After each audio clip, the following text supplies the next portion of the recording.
This moment is like the meta-crisis, the crisis of crises. I really do think the United States is going to be gone within 5 years. Yeah, every single aspect of our civilization is about to collapse. And I started reading it, which is weird because I wasn't a reader. I put the book down. My entire life collapsed. That was the end of my old life. Biology probably is a phase of universal evolution. We're going to transcend at some point. Reality is just a story. Oh, there really is something out there. There really is a monitor. It's got atoms and molecules. It's not a bad story, but it's still just a story. Until you're awake from that, then you're just in the trance. The map is not the territory. Exactly. I don't use the word God. I call it Bob. Bob dreams up everything and experiences it all from the inside. Alan Watts got my spiritual virginity. Alfred Korzybski knocked me up, and Ray Kurzweil delivered the baby. I was coming off my acid trip, right? And then just last week, I took something even more powerful. I took some DMT. Allegedly, I'm kidding everyone. It's all speculative. This is all speculative. This is all make-believe. Yeah, I don't even know where to go from there. But yeah. Perfect student, man. You just know when to shut up.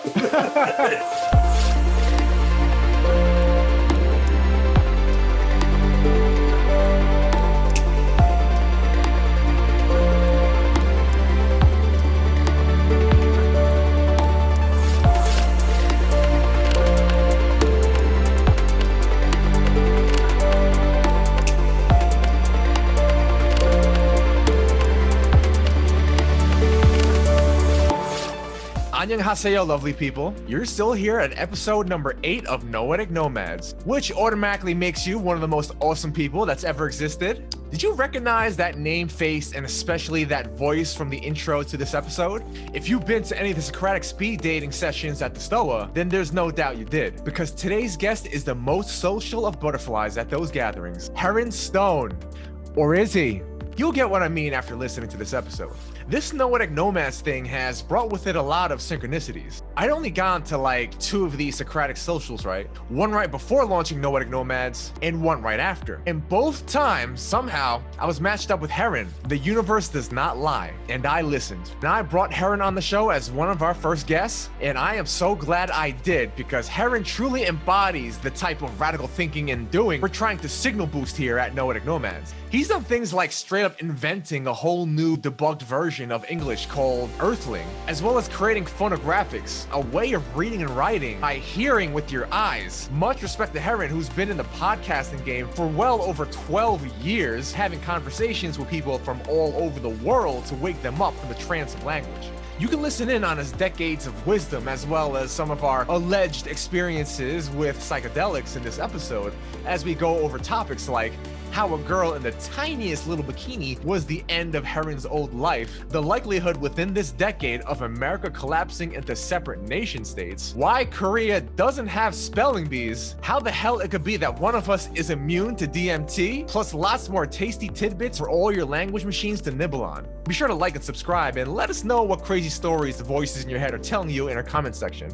Listen to Noetic Nomads on podcasts and rate us 5 stars so we can get these important messages by these amazing people out there. Lastly, I'd like to invite you to become a founding member of our Noetic Nomads community at noeticnomads.org, where you can check out and submit your own articles and events and interact with members of the growing Nomads family. Now it's time for our main feature, our mind-f***ing convo with the guru behind Gendo himself, Heron Stone. And we are recording. Welcome everyone to another brand new episode of Noetic Nomads. I'm Albert Kim, everyone's favorite Korean man-child. And with me today is the life of the Socratic speed dating party at the Stoa, and the epitome of the type of radical thinking we love to do here at Noetic Nomads. He's a renegade who's refused to sit back and let our language machines hijack our minds and our lives. He started Gendo in 2008, a podcast downloaded over 39,000 times, which has helped countless people awaken from the Paleolithic trance of language. Created Earthling, an innovative new form of English designed to help us think and communicate more clearly and accurately. Reinvented arithmetical notation, music notation, the piano keyboard, and even our notions of time itself with his work on clock faces and the true lunar calendar. Our guest is a revolutionary who for many years has studied the relationships between language and thinking, problem solving, intelligence, creativity, and spirituality, and gifted them upon us in his inimitable way. Nomads, please help me in introducing a foreseer of our future, a transhuman sent by Gaia to help disabuse us monkeys of our wicked ways, He is the one and only Heron Stone. Ta-da! Thank you so much for coming on today, Heron. Man, that was an awesome intro. I loved that. Oh man, thank you so much. I mean, like, well, you did your homework, man. Oh man, and I'm so glad I did. If you could just like tell our lovely audience how we even came across each other in the first place. I don't even remember now. Oh well, yeah. First, yeah, it was like so at the Stoa's speed dating thing, wasn't it? Yeah, the Socratic Yeah. speed dating at the Stoa. Yeah, and it's hilarious if I could just share this because I've only gone there 2 times, right? I've went there 2 times only. I don't know why. It was just 2 times, even though I go to all these Stoa sessions. Both times, I was matched up in my first breakout room with Heron. Yeah. And I remember the first time I was like, "Oh, Heron, it was before I started Noetic Nomads, right? I was like, I'm gonna start this Noetic Nomads thing. I asked for Heron's info, I got it, and then I launched it. And a few weeks later, I go into the room again, and Heron's like, "Oh wow, Heron, I actually launched. Let's actually do this." Yeah, thing. yeah. And like this is how this happened, and like I'm so glad I did, and I'm so glad I got to research you because. How many episodes have you done now? The released so far has been, was it 5? But I have my 6th coming out tomorrow. Yes. Yeah. So you're in the first 10, the first 10 ever. Oh, awesome. Yeah. Hopefully not the last one ever. I think, yeah. I mean, like we'll keep going on with this. So yeah. So I was very interested about like first starting off because like again, like we came across each other in the Socratic speed dating. It's kind of like a weird thing. It's Socratic speed dating is very platonic. You know, it's how we go and like meet like fellow radical thinkers. So what was it that attracted you to like a meeting place like that? Well, because it's fun to talk to new people, and I'm just sort of wrapping up years of research, and it's good to talk to people and put the ideas out and see how they respond and what they respond to. And so, yeah, I'm just always looking for people to talk to and share ideas. Yeah, and definitely, especially as I was going through all your work and with Gendo, like, was I correct in saying it started in 2008? Or was it actually before that even? Oh, well, no, it started 30 years ago. Okay, yeah, yeah.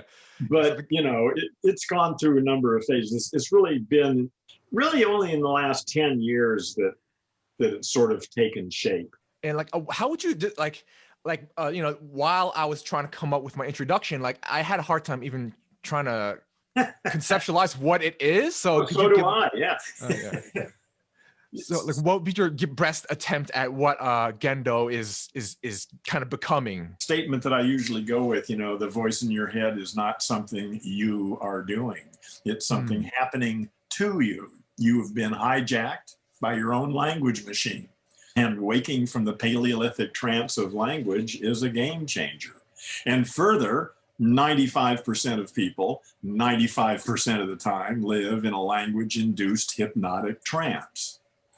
Gendo is basically about breaking identification with the voice in the head. Most people are trained from infancy to identify with the voice. That's you. I said that. I did this. I think this. Blah, blah, blah. But it's always I, and that voice is I. That's something I do. But that's just, it only takes a couple minutes to realize that that's just not the way it works at all, And so, yeah, the fundamental aim is to break identification with the voice in the head, to hear it, to evaluate it, to listen to it, see whether or not it makes sense. Sometimes it's quite useful. Other times it's a plague.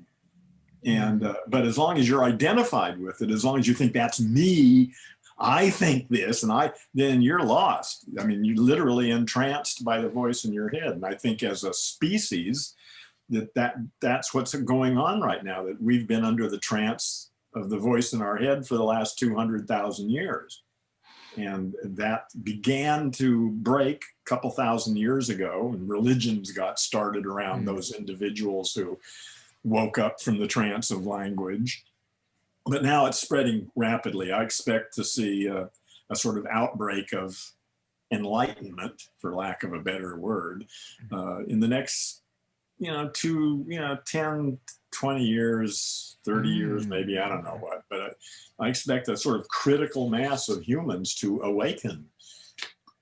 So I'm looking, and I just want to do my little part to help that along. Yeah, and like, thank you so much for like bringing this gift to the world. Because even me, I think this is actually this is a very important topic at this time. This concept of language and how we use all these these concepts. And you talked about like the five stupidities of language and like of English, of English specifically. Well, of Indo-European language in general, but I'm just interested in debugging English, so Yeah, and like I mean, I've always thought that like, look, I know I'm biased, but like being as that it's technically my second language, even though I barely know my first language, which is Korean, but like just that frame shift, I'm like, wow, English is really stupid. Like there's a lot of bugs in there, and like, but not that all the others aren't stupid. Yes. But do you think there's something specific about English? Because one explanation is that because it's kind of like a bastardized language, it pulls from so many things that I don't really know. It has, obviously England was an economic power that allowed them to spread their language all over. But when you look at it, it's kind of curious that some dumb little island in the North Atlantic would come to dominate the whole planet. I mean, they didn't have any resources. What I'm thinking is that what they had is English, and English is just a bastardized form of German, really. So, what is it about English? I don't know. It's certainly not perfect. It's got a lot of flaws, but something about it has put it in this preeminent position on the planet. And I don't know why. It's just, that's the way it works. Yeah, I mean, I don't know, like actually not just think about it. It's almost kind of like with capitalism and how like it's just so able to co-opt everything that comes to like fight against it. It's like, now we have like the modern incarnation is kind of like the woke kind of capitalism. It's like now they're like, oh yeah, Black Lives Matter and all this stuff, and they like to co-opt all these different movements, and that's how it keeps perpetuating itself. So I don't know. Maybe the same thing with English, because it has all these loan words, which is why we have, for example, in Korea, for all I know, Korea does not have spelling bees, because the way that it's spelled is pretty much how it sounds. Yeah, right. Yeah. Well, that's why you saw my phonographics. Yes, exactly. If you can say it, you can spell it. It's real simple. I didn't know that about Korean, so they don't have spelling bees. Yeah, and like spelling is so obvious. Yeah, and it was actually, because I actually read this, and actually other people say this, that Korean, the alphabet may be the most elegant alphabet ever created, because it's so like, King Sejong, however many hundred years ago, he created this, like before we used like Mandarin, Chinese for everything, Chinese, but then we're like, okay, we gotta get our peasants. They can't handle this Chinese stuff. Chinese is crazy. So he came up with Hangul. Yeah. So he simplified it as much as possible. So in a way, you're kind of like the modern day King Sejong. Yeah. Except you don't quite have the nation state yet, but we're working on that. Yeah. Yeah. Well, this is for Earth. Yes. Yeah. Yeah. Well, because English is taking over, whether we like it or not, whether it's suited or not. Everyone who's really an important decision maker on this planet does a good part of their thinking in English and most of their communication in English. And it seems to be going more and more that direction. And it seems reasonable that a living planet would have a single language, and there may be others. They won't all die out. If anybody cares about their native languages that aren't English, if there's enough of them that care, the language will live. And if they don't, it will die. I mean, there were, we've lost thousands of language. Well, 95, 99% of all the species of animals that ever existed are extinct. They come and they go. And most of the languages that have ever existed have already gone extinct, and we're losing them immediately now. There used to be 600 languages in California. We're on the west coast of the United States. 600 languages. There are only about 5 or something left with any speakers, and all those speakers are 80 years old. So they're all going to be gone, Yeah, and I was just thinking, speaking of which, it would make sense. Like, I mean, there's so many, rabbit holes we could go down, but like, I was just thinking, like, We got enough time to go down all of them. Yeah. So okay, so the one I'm going to, because like English, you just mentioned like English is like for a planetary civilization or whatnot, or organism, they would have one language. But it's also like, okay, but how about what's going on with China? And we just talked about Chinese, and they're trying real hard to push. I mean, Chinese around the world. They got a whole institution that's designed to market Chinese language. Yeah, the Confucius Institutes, right? Well, I don't know what the name of them. Oh, yeah. But I'm aware of the fact that they are pushing it. They see the importance of it, and they want Chinese to take over if they can. I don't think it's going to work. It's a crappy writing system for one. It's a complete it's possibly even worse than English in many ways, because it's just so complex. Well, but they have a phonetic writing system too. But I haven't studied it, so I don't really know. It's probably better than English. I mean, English writing is ridiculous. Yeah, definitely. Yeah. So so I would like to start this rabbit hole going down path with going back, all the way back, because like when I researched you, I was like, oh my God, like Heron, you're like a radical thinker. Like, one of my taglines for Noetic Nomads is connecting radical thinkers and doers, and like you're like the epitome. You're radical thinking and you're doing. You're like creating all these amazing systems. And like I was just wondering, so what social group were you a part of in high school, and what impact did that have on the choices you made? Well, listen, I didn't actually exist until I was 21. Oh, interesting. I woke up. That's sort of how I put it, is I woke up from the trance of language when I was 21. And prior to that, I was interested in girls, cars, television, and marijuana. Yeah, I see. And that was about it. I had no interest in really anything except those four things. And then I woke up through a series of bizarre circumstances. And that was the end of my old life. Like I say, my life really began when I was 21. Before that was just me going, I was just a fucking cultural robot, Yeah, and I believe I came across, I was listening to one of the Gendo episodes, and like, was it the incidents in the bookstore, if I'm correct? Well, it was the bookstore. It was in a liquor store. Liquor store, yes. Yeah, that was it. Yeah, it's a great story. Yeah, I loved it. Yeah, if you don't mind, could you share it with our audience? Because I think sure. It's a quick story. It takes like 2 minutes to say. It was 1967. I lived in Manhattan Beach, California. Great town. And it was the summer of 1967, and I smoked cigarettes at the time. I lived 3 blocks south of the pier.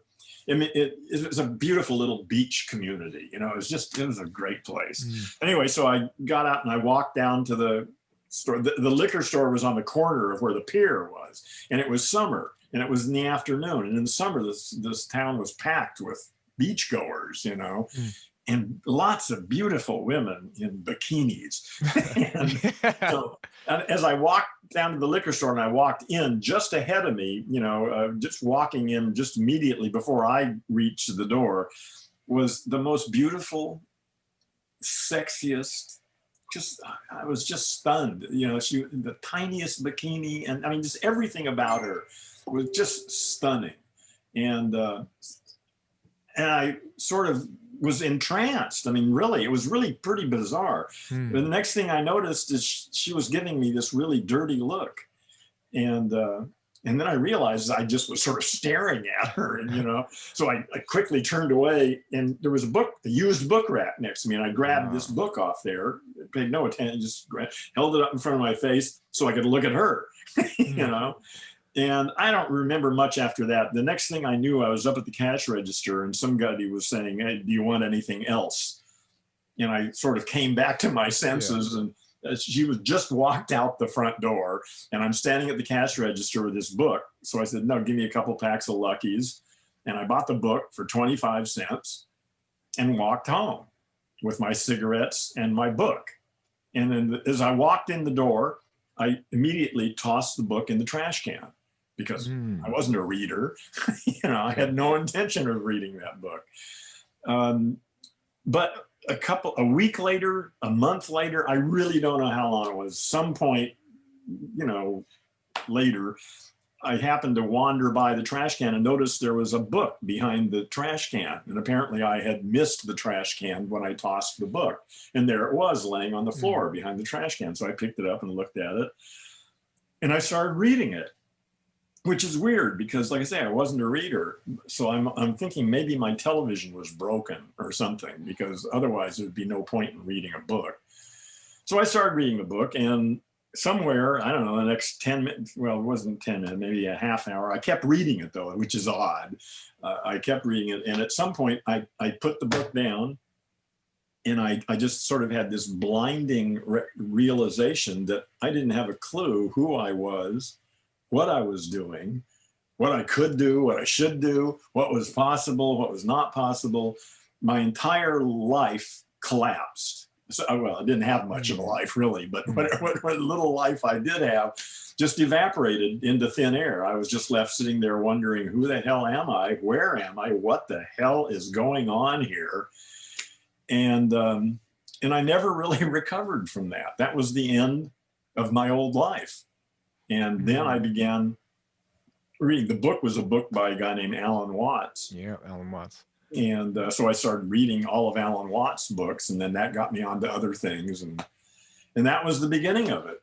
You know, just, it's a good thing I didn't get a book on gardening. I know, right? Yeah. You know, or something. But that was how it started, you know? Praise God. I mean, it's incredible, like, hearing that story. I mean, for any number of reasons. I mean, number one, it's like, I go to your site, gendo.net, and I look at your bibliography, and I'm like, oh my God. I'm like, if I were to take the task of going through all those books, like, that would take me forever. And like, those are not, I'm assuming those are not easy books to read. Well, some of them are, but listen, I probably read between 4 and 8 hours every day for more than 30 years. You know, that was what I did. Like I say, my life completely changed in 5 seconds, you know. And from that point on, I was very studiously trying to figure out, who am I? What am I doing here? What's going on here? And, you know, that was really the only reason I had to live, because everything else had fallen away. Oh, wow. Like, and there really wasn't anything else anyway, except cars, television, girls, and marijuana. So I still like girls and marijuana. Yeah, but it doesn't go away. Like, that's, I guess that you could call that your testosterone machine. That's what led you down this path in the first place. That's actually funny. Well, yeah, in some sense. Well, you know, it's funny. Just a couple of years ago, I gave up, or I guess gave up sounds like some sort of surrender or something, but I quit smoking marijuana maybe 2 years ago. I've smoked marijuana daily since 1968 or 67. Oh, wow. And but basically it just was a waste of money, because it didn't do much to me anymore. I kept thinking, why the hell am I going out and buying this stuff now that it's legal too, you know? So exactly. It was all illegal all those years, and so now it's legal and I quit. The reason that story resonates for a number of reasons is because this past summer in Rebel Wisdom 101, I'm not sure how familiar you are with Rebel Wisdom. It's like they had a course, on sense making 101, and it's where like we go with all these teachers and we do a lot of like integration work with like the shadow and all that stuff. And like at the start of the course, we all have like a prompt, like almost like an objective for the course. Like, what is my intention for this course? And what my intention was, I want to find out who I am, you know, because COVID hit. Worthy purpose, yes. Yeah. You know, it's like my whole life I had no idea what was going on. I'm just kind of, you know, it's hard to even admit for a person to really face the realization that I don't have a clue who I am. You know, that's scary business, man. and it's like, like, for example, like I had no idea. I was just going with what I thought I wanted, even though I knew deep down that's not what I wanted. I just like, I don't know, can I like brute force it? Like, for example, in like late 2019, I was this close from opening up my own vegan donut shop. And it was just like, for a while, I was like, I'm going to be a pastry chef, right? So I was like, I was working like bakeries, you know, like vinoiseries, like fancy French places, you know, donut frying places. And I was like, I'm gonna open up my own donut shop. And then I was this close, and then there was a disagreement with the landlord, and it didn't happen. And thank God for that. Because can you imagine trying to open up like a little donut shop, especially in COVID era? I was it's just like, and I felt it's almost like synchronicity, and it feels like your story, synchronicity, my story. Like I had a conversation in one of my previous episodes with Monica Bravo. She's like she was formerly a New York City based visual artist, and she had she had some sort of health problems, and then one day a book just falls right in front of her. Specifically on her health problem. She fixes it, and then it's like a Taoist teacher who was the author, and then he became her Taoist teacher, and then this crazy path. So it just fell in her path. Yeah. So I think probably, it's that way for just about anybody. If you look carefully at your life, you'll find all these serendipitous coincidences that have led us where we are, And this is what I want to pose, because this is like, I talk to people about this and I wonder about it. This synchronicity thing, is it just like our I don't know, our monkey mind pattern matching? Is it some sort of, I don't know, just random events? Or do you think possibly that there's something greater at work here? Listen, I haven't got a clue what's going on. I've got my story. Yes. For the way I try to make sense out of my experience. But all I have is a story. The idea that I could possibly understand what's really going on in the real universe strikes me as ludicrous. It's like the bacteria that live under my fingernail. They probably don't have much of an idea of what you and I are talking about. Yeah. Exactly. And I think we're sort of like that to the universe. I mean, we're crucial in some ways, in some narrow little way here on this planet.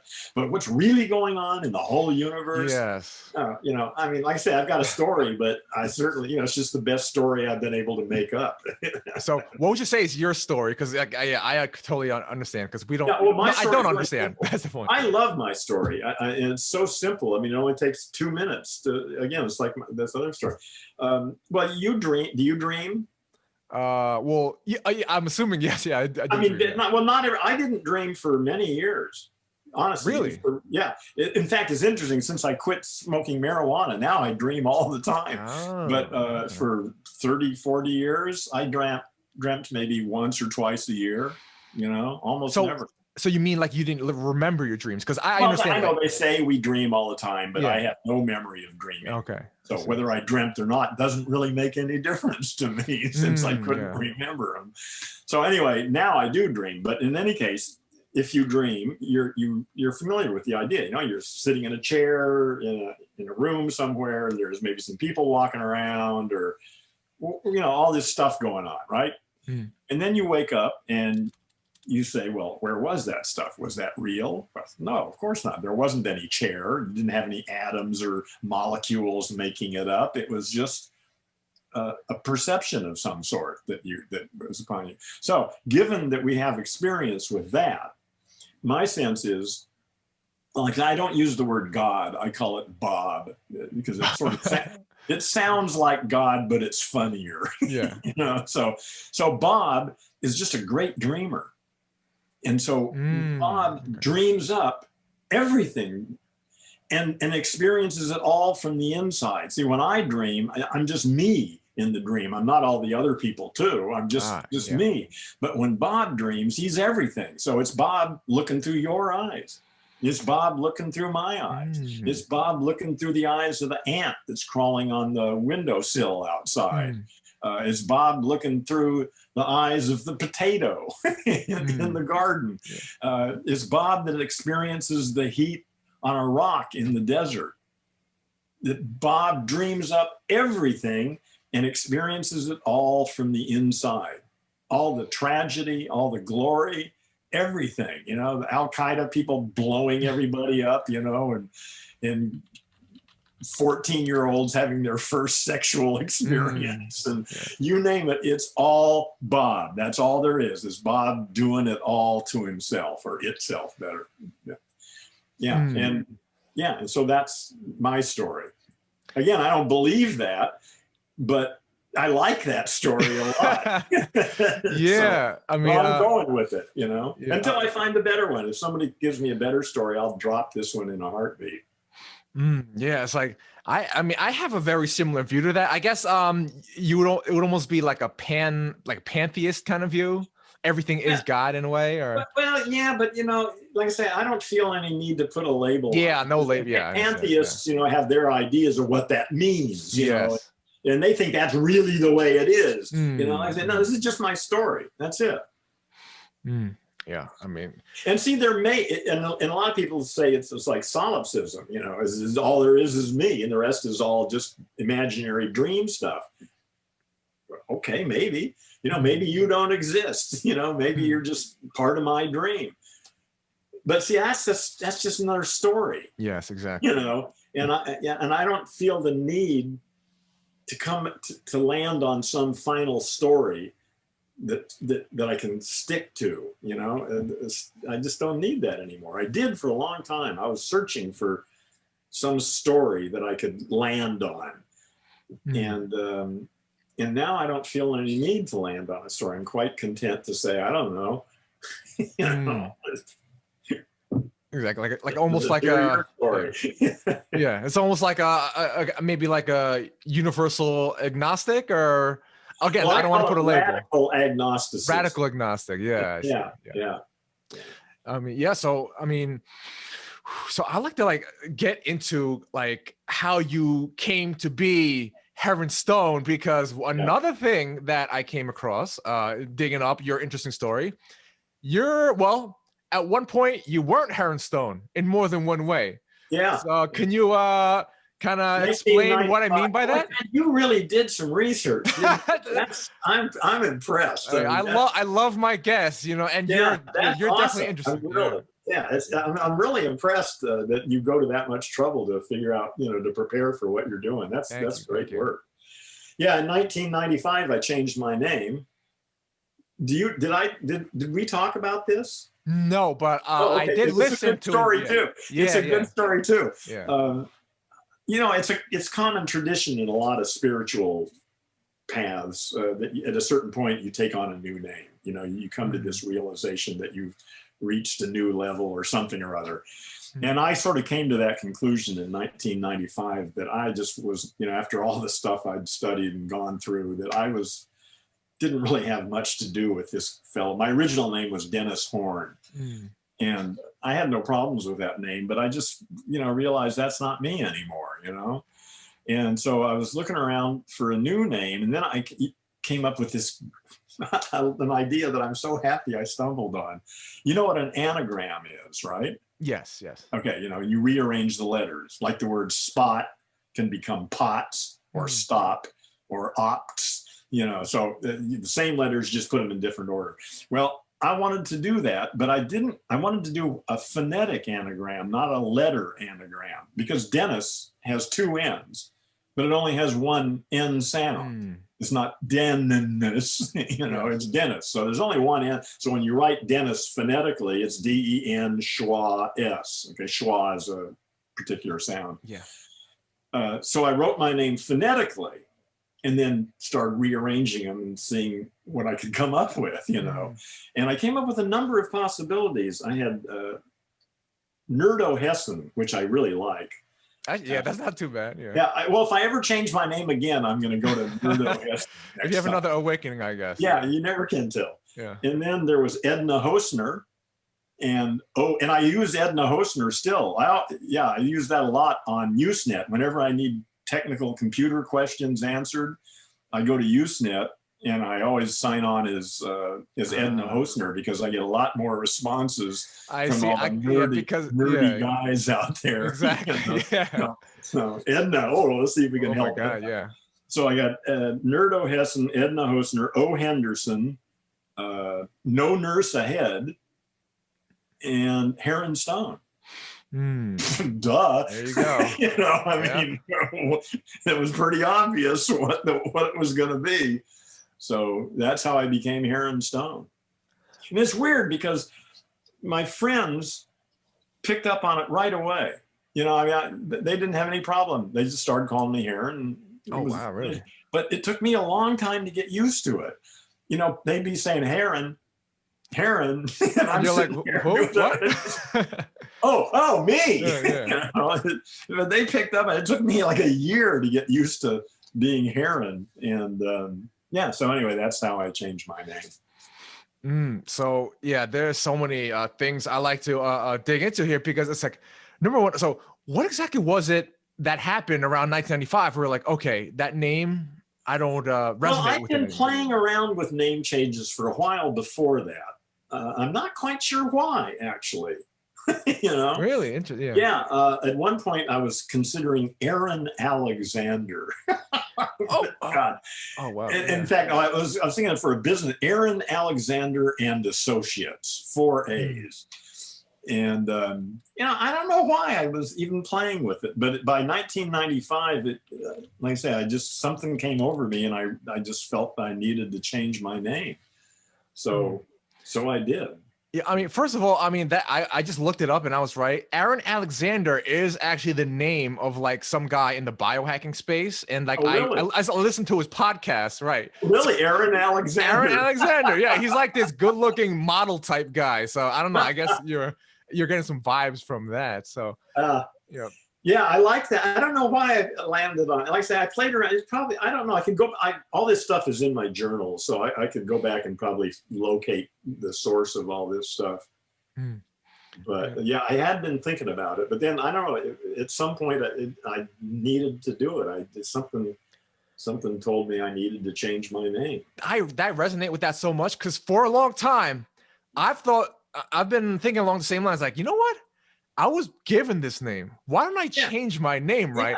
Yeah, be responsible. Yeah, you know, it's like, you know, I didn't choose this, you know, but it's one of the things about, you know, going online, you could choose all these different pseudonyms, right? Yeah. But for my quote unquote real life, I don't know, however we want to call this world, I have this name. I call this world Squish. Squish, Squish. Yeah, I see. Yeah. As opposed to the Matrix. The Matrix.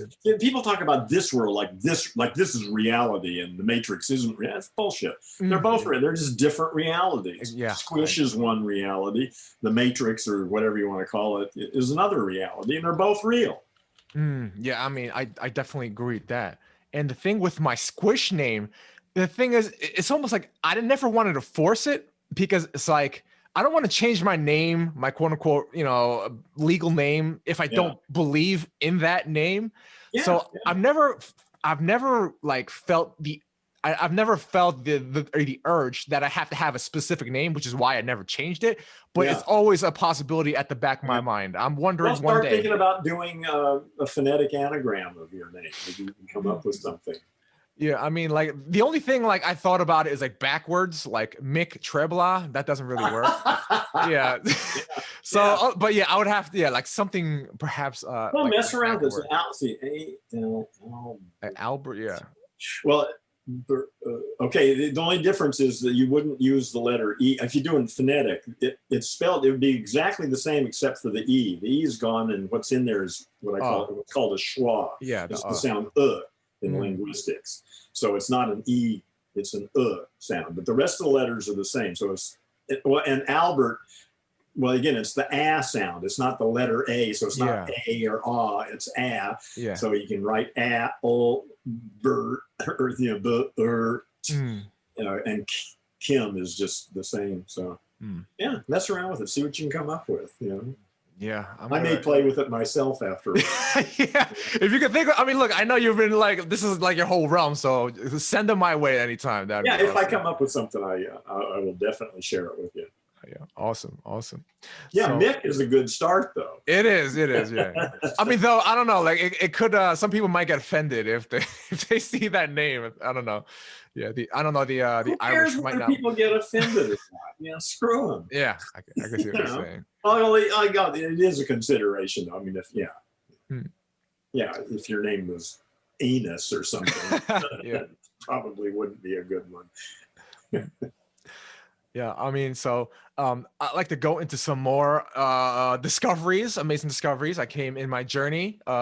And so going over your list of works and the topics that you like to speak about, and what you've kind of like, one of your life missions has been like, our language machine and like how like 95% of what we say, you know what I mean, is quote unquote, is pretty much BS.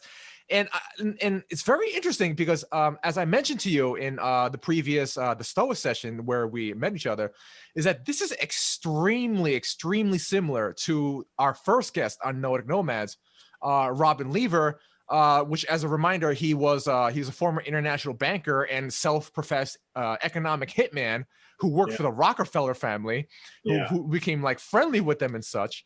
And he was not so keen on doing that type of work for after a while. He left and he went on a 10-year kind of spiritual solitary journey, and he studied a lot of works, especially like Alfred Korzybski. And really? He was into Korzybski? Okay, that's rare. That seems to me like the one thinker that he kept mentioning over and over and over. That's really rare. There aren't that many people who know who Korzybski is. And like I've published 2 pieces on my site that specifically go over the concept of like, he specifically mentions 95%, like the 95% figure. He uses that same figure. And I also noticed that you mentioned the caterpillar chrysalis butterfly metaphor. Yeah. I don't know where exactly that came from for you, because his organization is 10 syllables, and those 10 syllables stand for caterpillar chrysalis butterfly. So I don't know where this yarn, this string is coming from. So is it Asagioli, Bohm, Ramdas, Krishnamurti? Because these are also thinkers. I think some of these ideas are just there, you know, they're already there in the butterfly. And as those of us who are tuned into that part of it, we sort of find these ideas that work. Metamorphosis is a great metaphor, but again, it's only a metaphor.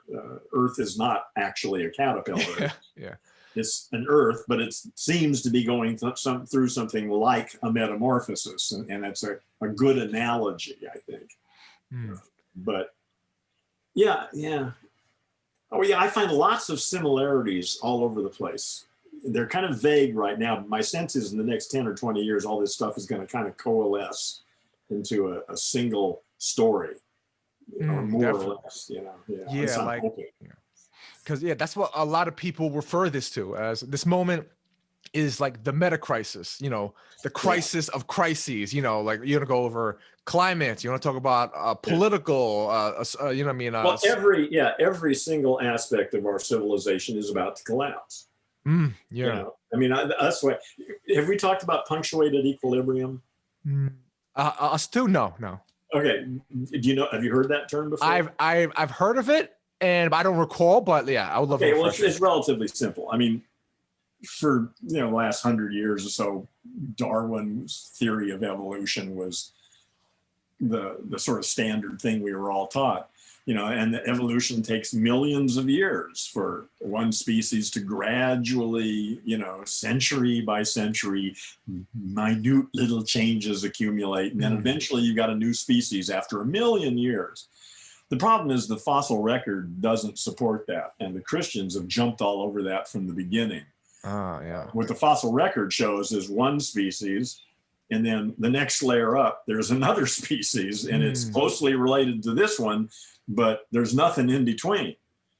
There are some intermediates, certain snail. There are not some, a number of intermediates that show the progression, but not that many. You know, mostly what you see is this species, and then there's another species, and then there's another species, and so on. So in 1970 something or other, Niles Eldridge and Stephen Gould wrote a book called, or not a book, but a scientific paper called Punctuated Equilibrium, in which they addressed this discrepancy between the way evolution was taught and the fossil record. And what they made a couple observations. First of all, species don't evolve, ecosystems evolve. It's pointless to talk about a given organism, you know, in an ecosystem just evolving by itself. It's a member of an organization, and they all depend on each other, and they all influence one another. So species don't evolve, ecosystems evolve.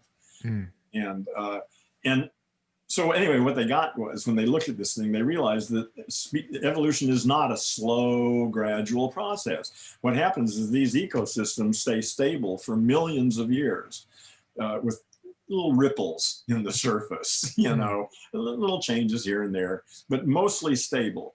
And then for some reason, some parameter gets pushed too far. Nobody knows why at this point, but the whole system goes into upheaval. And very quickly, bunch of shit changes, and then it stabilizes again for millions of years in this new order. And that's the way evolution proceeds, is that it's mostly stable for long periods, and then there's a short period, the punctuation, and then there's equilibrium again. And it's clear that we are currently living in one of those punctuations. You know, it's just beyond that. And these punctuations, depending upon the lifespan of the organism, can be very quick.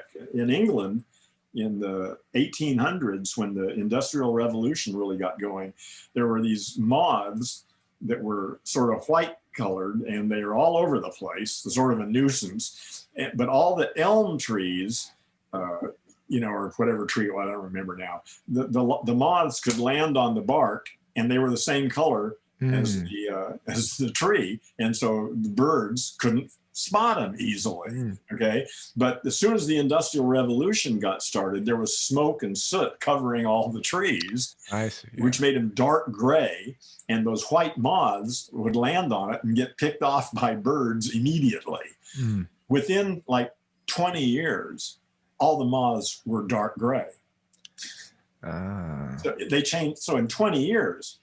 The species changed from being one color to being another, because all the light colored ones got picked off immediately, and the darker ones lasted a little bit longer, and the even darker ones. So anyway, so the time frame is variable depending upon the life cycles of the species you're talking about. Anyway, it's real clear that this punctuation for humans began around 10,000 years ago with the agricultural revolution. That was sort of one of the major turning points.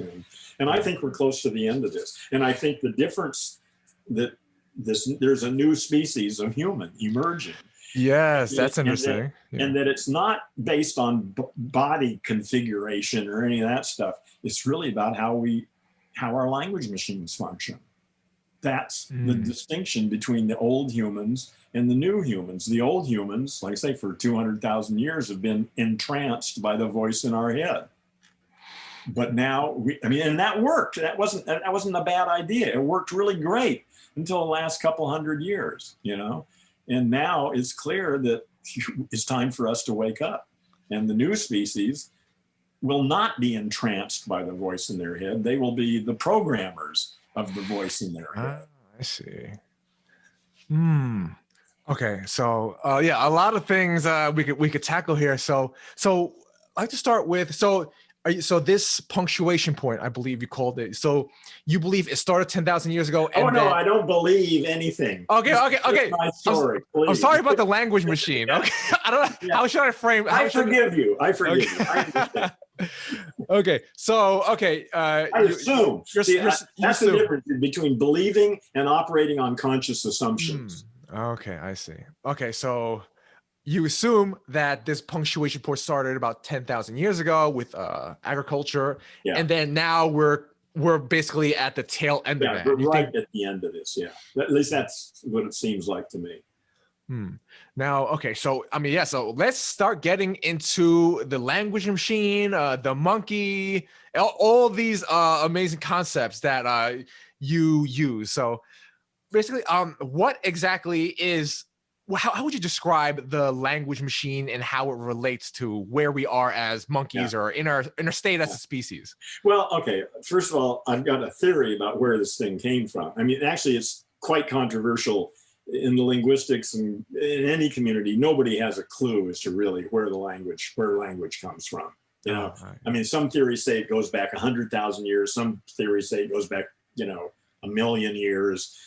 There's no evidence one way or another for any of it. There's just a bunch of competing theories, none of which is ascended to the, being generally accepted. But I've got my theory, okay? Yes. And my theory is that it's an outgrowth of our mammalian navigation system. And not just mammalian, but that all animals that live in a home base, whether it's a hole in the ground or a nest in a tree or wherever, if they have a home base, and then they have to have a navigation system. They have to know where the food is, where the water is, where possible danger areas are. And as they navigate, as they move around, they have to have some system in their brains that recognize certain features in the environment. Like if they're looking for water, they must know that when they get up out of their hole, there's a big rock here. And you go towards that rock, and when you go past it, you'll see some trees over here. And then you go over there, and then they're down a place, and then there's a little river there. Okay. Yeah. But those things, there have to be labels or something like that, like words really, but in their nervous system that identify certain aspects of the environment and label them for certain purposes. And that's what a navigation system does. Yeah, and if you look at it, that's pretty much what language does. You know, we have labels for certain aspects of our experience. I mean, but of course we've taken it infinitely beyond navigating a physical environment. You look at groups of baboons. Well, navigating for baboons also involves dealing with the other members of the troop. So you have to know who the alpha male is so you don't step on his toes, you know, and it gets more complicated as you get closer to humans. You know, again, navigating the social structure of a primate pack is part of the navigation system. And then humans just, you know, just how that happened, who knows, you know, but humans just ended up in another dimension because of all this stuff. Yeah, I mean, like, I don't know. Yeah, what was the question? I mean, it was just going. So how? What exactly your thoughts on what the language machine is, and like how? Okay, well, what it is, it consists of certain areas in the left hemisphere: Broca's area, Wernicke's area, probably some motor neurons that are hooked up to the tongue and the larynx and the lungs and the whole, literally the physical or thing that facilitates speaking. You know. And that's it. It's real simple. And again, see, when I talk about the voice in the head, most people think about the voice in the head as something they hear. That's the way we talk about it. You know, yeah, I hear the voice in my head. You know, but if you pay careful attention, you don't actually hear it. It's not something in the ears. You know. Well, actually, let's do an experiment. I want you to imagine hearing the sound ah. Don't say it out loud, just hear it. I mean, you know, anyway, imagine you're hearing the sound ah, okay, right? You got it? Yep. Okay, now I want you to hear the sound E. Okay? Yeah. Can you do that? You can imagine hearing ah or imagine hearing E, right? Yes. Okay, now I want you to switch back and forth. Ah, e, relatively quickly. And by the way, that's the word I. Yes, exactly, yeah. But so now my question for you is, how do you know when you're hearing the sound ah? How do I know? Now, you mean when I hear the sound physically? No, I mean, when you're imagining the sound ah, you know you're not imagining E, right? Yeah. Okay, so how do you know? It's the way it's I don't know. It feels. I don't know. I don't even know how to. Yeah, no, that's getting there. Yes, okay. It feels. Pay attention to your tongue. Switch back and forth between ah and E. Is my tongue moving? I don't. Well, it may not be moving, but it might want to move. Yeah, that's the thing. I became conscious of it, so like, well, it was it's like hard an isometric exercise, you know, where you put tension in the muscle, nothing actually moves, but there's tension in the muscle. For ah, where's your tongue want to go? And that it'll switch back and forth again between ah and E. It wants to lower? Yeah, it wants to go down for ah, it wants to go up for E. Oh, I see. So yeah, I mean, it's hard to do. I'm so conscious of it. Yeah, I know. I'm like, yeah. But once you get aware of it, it becomes pretty obvious that ah is down and E is up. And every phoneme in English, sh, the, you know, E, all of those are very specific muscular configurations in the vocal tract. And when we're thinking in English, we are literally sub-vocalizing. Although the movement is so subtle, I mean, you know, we don't pay any attention to it. But then that's hooked up to memory. So we tend, and then we talk about it, we say, well, yeah, I can hear my voice, but you don't actually hear it. You're actually sub-vocalizing. It's a muscular movement in your vocal tract. Interesting. That's what thinking, and for people who are deaf, how do they think? With their hands and their arms and their facial expressions. It's distributed over a much larger muscle system. But again, thinking is a muscular activity. Wow, that is the definition of embodied knowledge. Wow, that really takes it takes it to another level. Wow, that's very interesting. Yeah. So, I mean, yeah, I don't even know where to go from there. But, no, I know. Listen, you're a perfect student, man. You just know when to shut up. You know, thank you. I mean, that was. What the hell? Where do you go with that one? Yeah, that's a big one. Realizing that thinking is a muscular activity. Yeah, that is so interesting. So is this similar to like, so I guess so I know like I've read about like speed reading. Like I've never actually done like a course on speed reading. I did, yeah. Oh, you have? So it's like, they say that one of the problems with how we traditionally read is that we sub-vocalize. Yeah. And that, and is that like, would that be the same process where the well, no, that's what I'm saying. Speed reading is a ripoff. So I did a speed reading course, and I got my money back when I blackmailed them because they weren't going to give me my money back.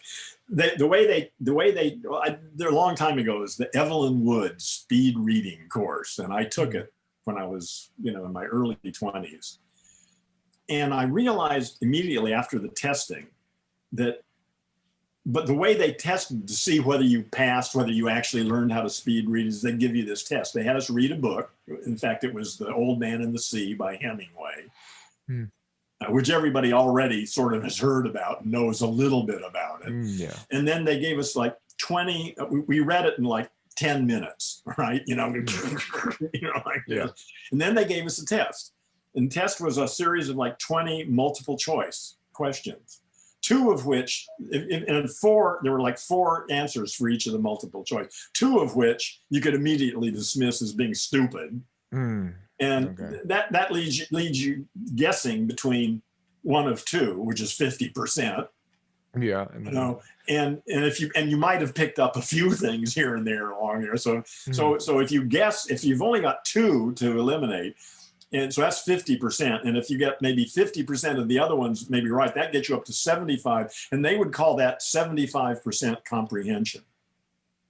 Wow. So they rigged the system basically. You couldn't not pass. Yeah, exactly. Like I say, if I hadn't even looked at the book ever, I probably could have got 50% comprehension. Yeah. So would you say like all speed reading is kind of like that? Because I've heard varying accounts on that. Yeah, I would say there may be special individuals who, in fact, there are idiot savants. There are all sorts of special people with brains that operate in weird ways. So I'm not saying it's impossible for a person to actually, really speed read and actually comprehend it. That may be possible, but it certainly isn't for most people. And it certainly wasn't for me. And when I read, I don't like reading fiction. I only read nonfiction because the only that's been me for a long time. The only way I can read is to sub-vocalize. I have to actually go through the process and then maybe stop and think about what that sentence just said or the paragraph, and then maybe go back and reread it.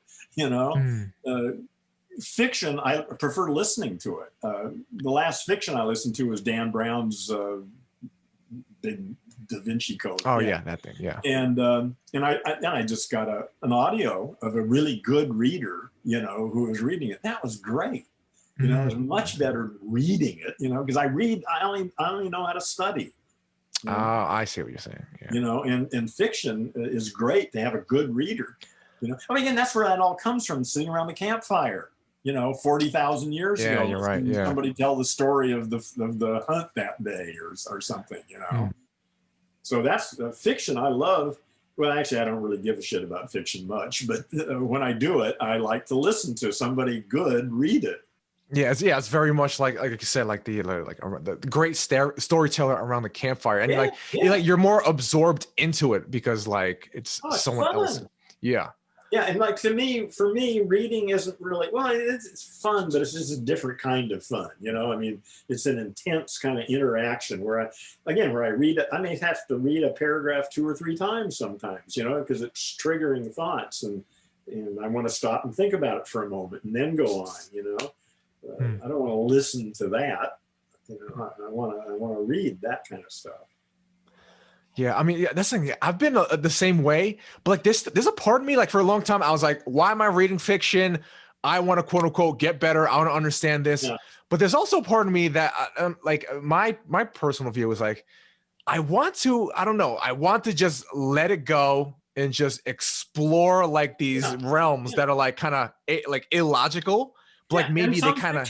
Yeah, some fiction can be very enlightening too. I mean, it's not just nonfiction that you can learn from. And some, yes, exactly. Yeah, right. You know, some fiction's great. I love science fiction. I've read a lot of science fiction. And like that, I would like to like dig on that a little bit because one of the things I don't know how you. Okay, I know you don't like labels, but like I've heard the term transhuman used a bit in your podcast. And here's the thing with me. For a while, I kind of like, you know, the label thing. I don't really buy into the labels anymore, but for the while, I kind of consider myself like a transhumanist in the sense like I wanted to transcend, like very much like you, like this monkey body, this monkey way of thinking, and whether that not just like technology and science, but also like in terms of like the way I think, in terms of like spiritually, what the definition of humanity is. So that's like another realm, like that science fiction. A whole other rabbit hole to go down. Yeah. So I would just like to I would like to know like what your, I guess, view is on what a transhuman is. Yeah. Are you a transhuman? Is another question. Yeah, I was real interested in that movement for quite a while. I don't really think about it much anymore because it's too long term. I'm really just focused sort of on the next 20 or 30 years. Although there's a lot of stuff going on. My sense is that biology probably is a phase of universal evolution. And that we're going to transcend biology at some point. And so, I mean, it's like going into space and traveling around. I mean, dragging a biological organism around is ridiculous. You know, if you can do the whole thing. Well, again, and these bodies, I mean, again, all this stuff, this monkey, it's great for sex. It's great for sports. It's great for all sorts of things. Yeah. It's not very good for experimenting, traveling around in the universe. You know, it's probably better forms to be in, and probably doesn't need, you know, all this stuff is, you know, is good for what we do here, but I think our long-term future is probably gonna leave human monkeys behind. But I think that's a ways off still. Yeah, and I think about that, right? And like just you saying that right now, it triggered a thought in me, because it's like, you're right that I do think whatever we are, first of all, I mean, humanity itself is a label, it's a construct. Like whatever this is, species, whatever, it's just another, label story. But like, in a sense, like I can see ourselves kind of, I guess, dematerializing into, I don't know, purer information, pure energy. I don't know what to call it. Yeah. Well, it could be just like a distributor. You know, once we get the planetary nervous system in, well, it's already intact. We're in it right now. I mean, exactly. What we're doing right now is part of this. Yeah, and what it becomes, well, see, that's the other thing, is that I don't really have a clue what the word I means anymore. You know, so if I becomes totally detached from this monkey thing here, maybe it's distributed around the planetary nervous system. Maybe I is Earth itself. Yeah. Or maybe I is Bob, you know, at some level, you know? And I saw in your bibliography, you mentioned Teilhard de Chardin. Yeah. And he speaks a lot. You even know how to say it. I hope I didn't butcher that. Oh, all right. Yes. I tried my best. Amazing. And he was in. He spoke. I mean, he brought up the concepts of the noosphere. The noosphere. He spoke the geosphere, biosphere, noosphere, and like this is something that I see we're talking about this whole emergence thing, Gaia. And like, there's a lot of ways we could think about it. Like I was just thinking the other day, I was thinking this morning, actually, I was like, oh, we're Gaia's neurons, or like, we're the universe's sense organs. Like there's so many ways that we could look at it. There are a couple levels, and I think they're not mutually exclusive. I can operate at the level of the cell in my body. I can operate at the level of heron here. I can operate as a neuron in Earth's brain. I can operate at the level of Earth itself, or maybe the solar system, or maybe the galaxy, or I can probably, and of course, then ultimately, like my religion is I is Bob. Yes, exactly. Yeah, and I was just thinking the other day, like I was on Twitter, right? I don't know if you're on Twitter or social media or anything like that, but like I'm heavy on Facebook, but that's about the only one. And I'm getting dragged into LinkedIn now. So. Yeah, I saw your profile on there, and what was it? Wait, this is hilarious. Wait a minute. The first time that we came across each other on the Socratic speed dating, the social, was I was coming off my acid trip, right? And I told you about that. Yes. Yeah. That was the one. That was my acid trip I had several weeks ago. And then just last week, I took something even more powerful. I took some DMT. And while I was on DMT, well, it wasn't DMT, it was a DMT like derivative, right? A gray market. Okay, allegedly, I'm kidding everyone. I don't mean that, but and so like, this is all speculative. This is all speculative. This is all make believe. This is an assumption. So I have my own little speculative story to share with you when you. Okay, yeah, awesome. I'd love to hear it. So, unlike conventional advice, I actually go on social media and I start engaging way more when I'm allegedly on this stuff. Oh, during the in the deep of it, and I lose followers, but that's okay. Like, it's kind of you don't need those followers. Exactly, it filter out like who's part of the tribe and who's it, right? So like one of the things that I deeply felt while like I was under in this experience, and I was in like tweeting in the experience, right? So, and I was attempting to tweet, right? And like I could just sense, I was like, wait a minute, I'm not tweeting. It's like I'm being tweeted. These tweets, these it's like I'm being tweeted. It's like Twitter is like, it's Bob. It's Bob doing his thing. That's right. That's right. It's just my own little Praise Bob.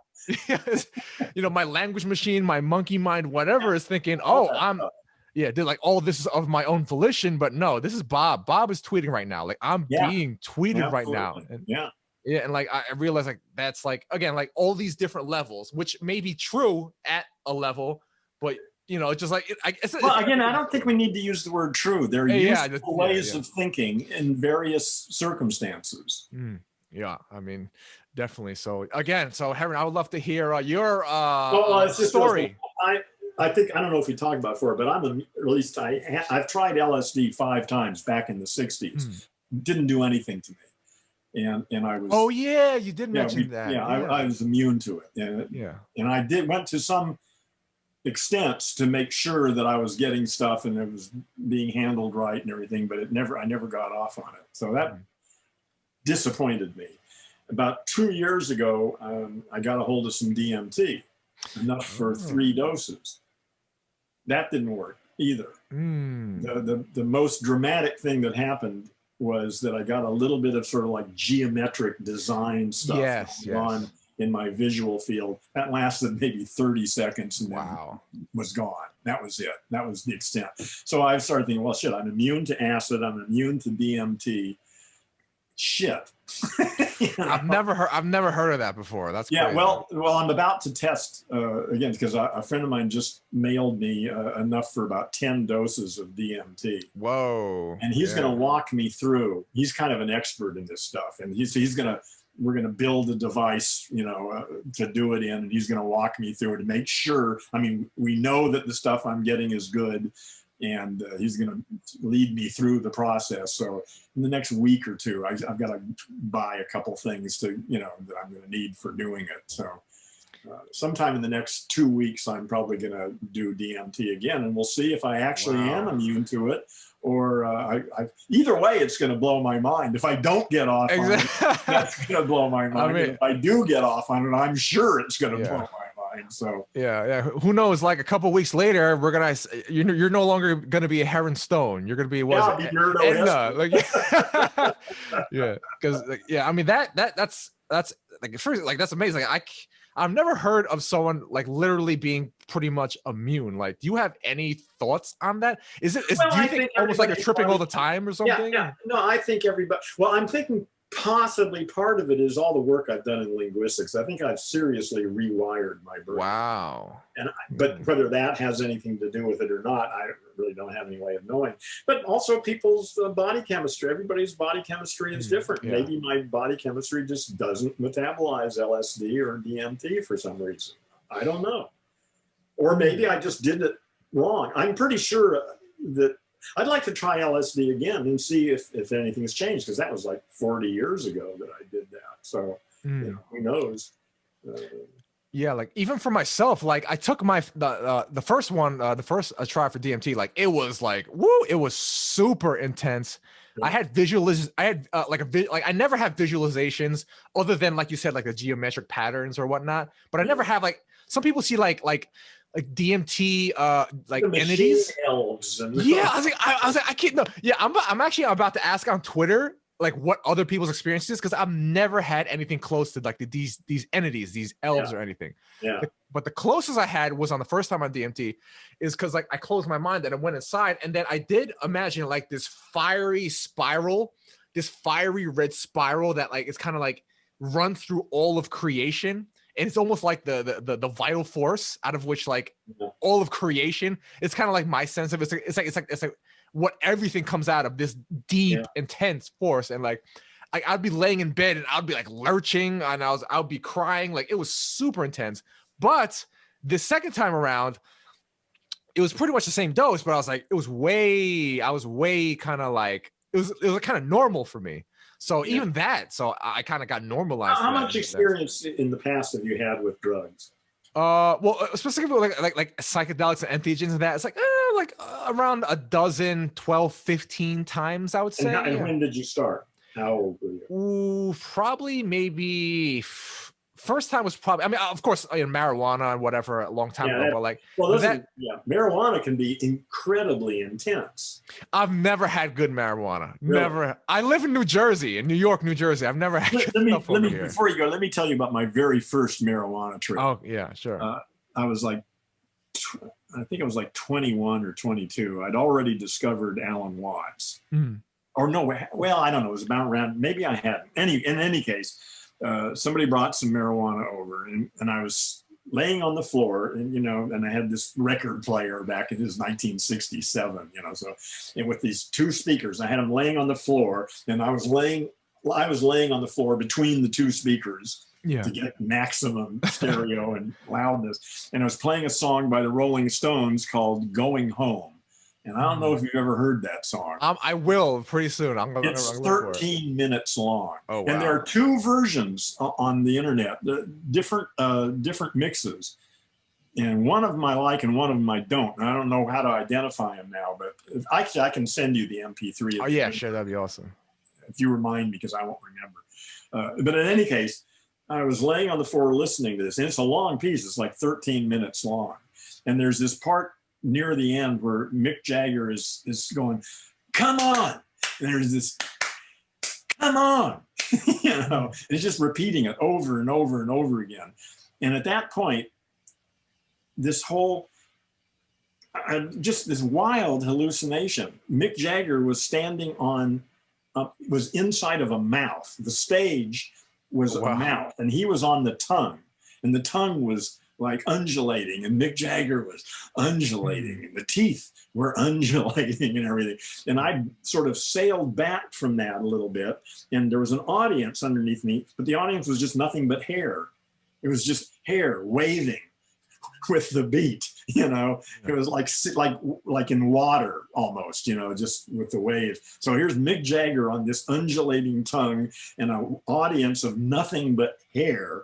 and me suspended in the air above it. And that was my first marijuana trip.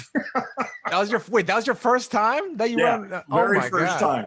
Yeah, so that was, like I said, that was as important as anything else that ever happened to me in my life. I mean, because I never understood that anything like that could happen. Wow. You know, I mean, I never even imagined anything like that. And all of a sudden I find myself experiencing this shit.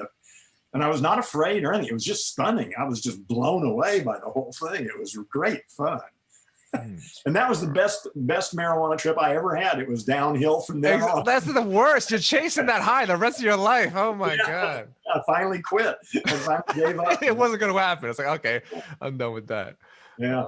So yeah, that was really a shock. I mean, like I said, I just didn't understand my concept. Even with Alan Watts, you know, I knew that everything was just a story in my head, but I'd never experienced anything visual, you know, perceptually like that. I just had no idea that that was possible.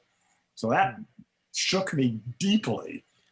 Yeah, I mean, yeah, and like, yeah, again, like going on that, because it's like there's almost like a psychedelic renaissance going on right now. You got like, Is there? Yeah, I mean, everywhere. I mean, like MAPS. They're having like all these like clinical trials for psychedelics. Michael Pollan. That's right. It's all legal now. The psilocybin. It's all in the process of getting legalized. Michael Pollan. He's a big journalist and author. He just wrote a book on psychedelics. Oh, this is getting huge, especially in the podcast sphere. Like it's getting everywhere. Like there's like Joe Rogan's Silicon Valley is obsessed with it, microdosing and all that. Yeah. So in a way, it's kind of like Gaia. It's like Bob. Yeah. It's like kind of nudging us, like, hey, I think this is all part of that. Yeah, I think we're waking up. I say we've been in trance for 200,000 years. You know, we've lived in this really narrow little reality bubble that we had created, or that our language machines have created for us, that worked. You know, it was fine for, being a language monkey, but that's just insufficient. You know, and we're beginning to wake up. Yeah. And I would like now to get dig into what exactly you mean by these illusions, because after you had your awakening and then you went through, I don't know, this journey with all these readings or teachings. Can you tell us what exactly happened and how you happened to I can go down break this path? There are three distinct phases of this thing for me. Alan Watts in 1967 started. The way I tell it is that Alan Watts got my spiritual virginity. Alfred Korzybski knocked me up, and Ray Kurzweil delivered the baby.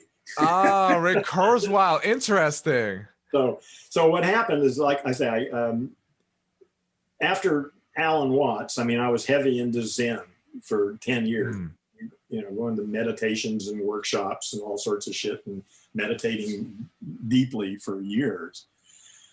But around 10, 12 years into that, I realized, actually, I really was no closer to what it was I was searching for. I was a lot better at talking about it. I had everybody else fooled.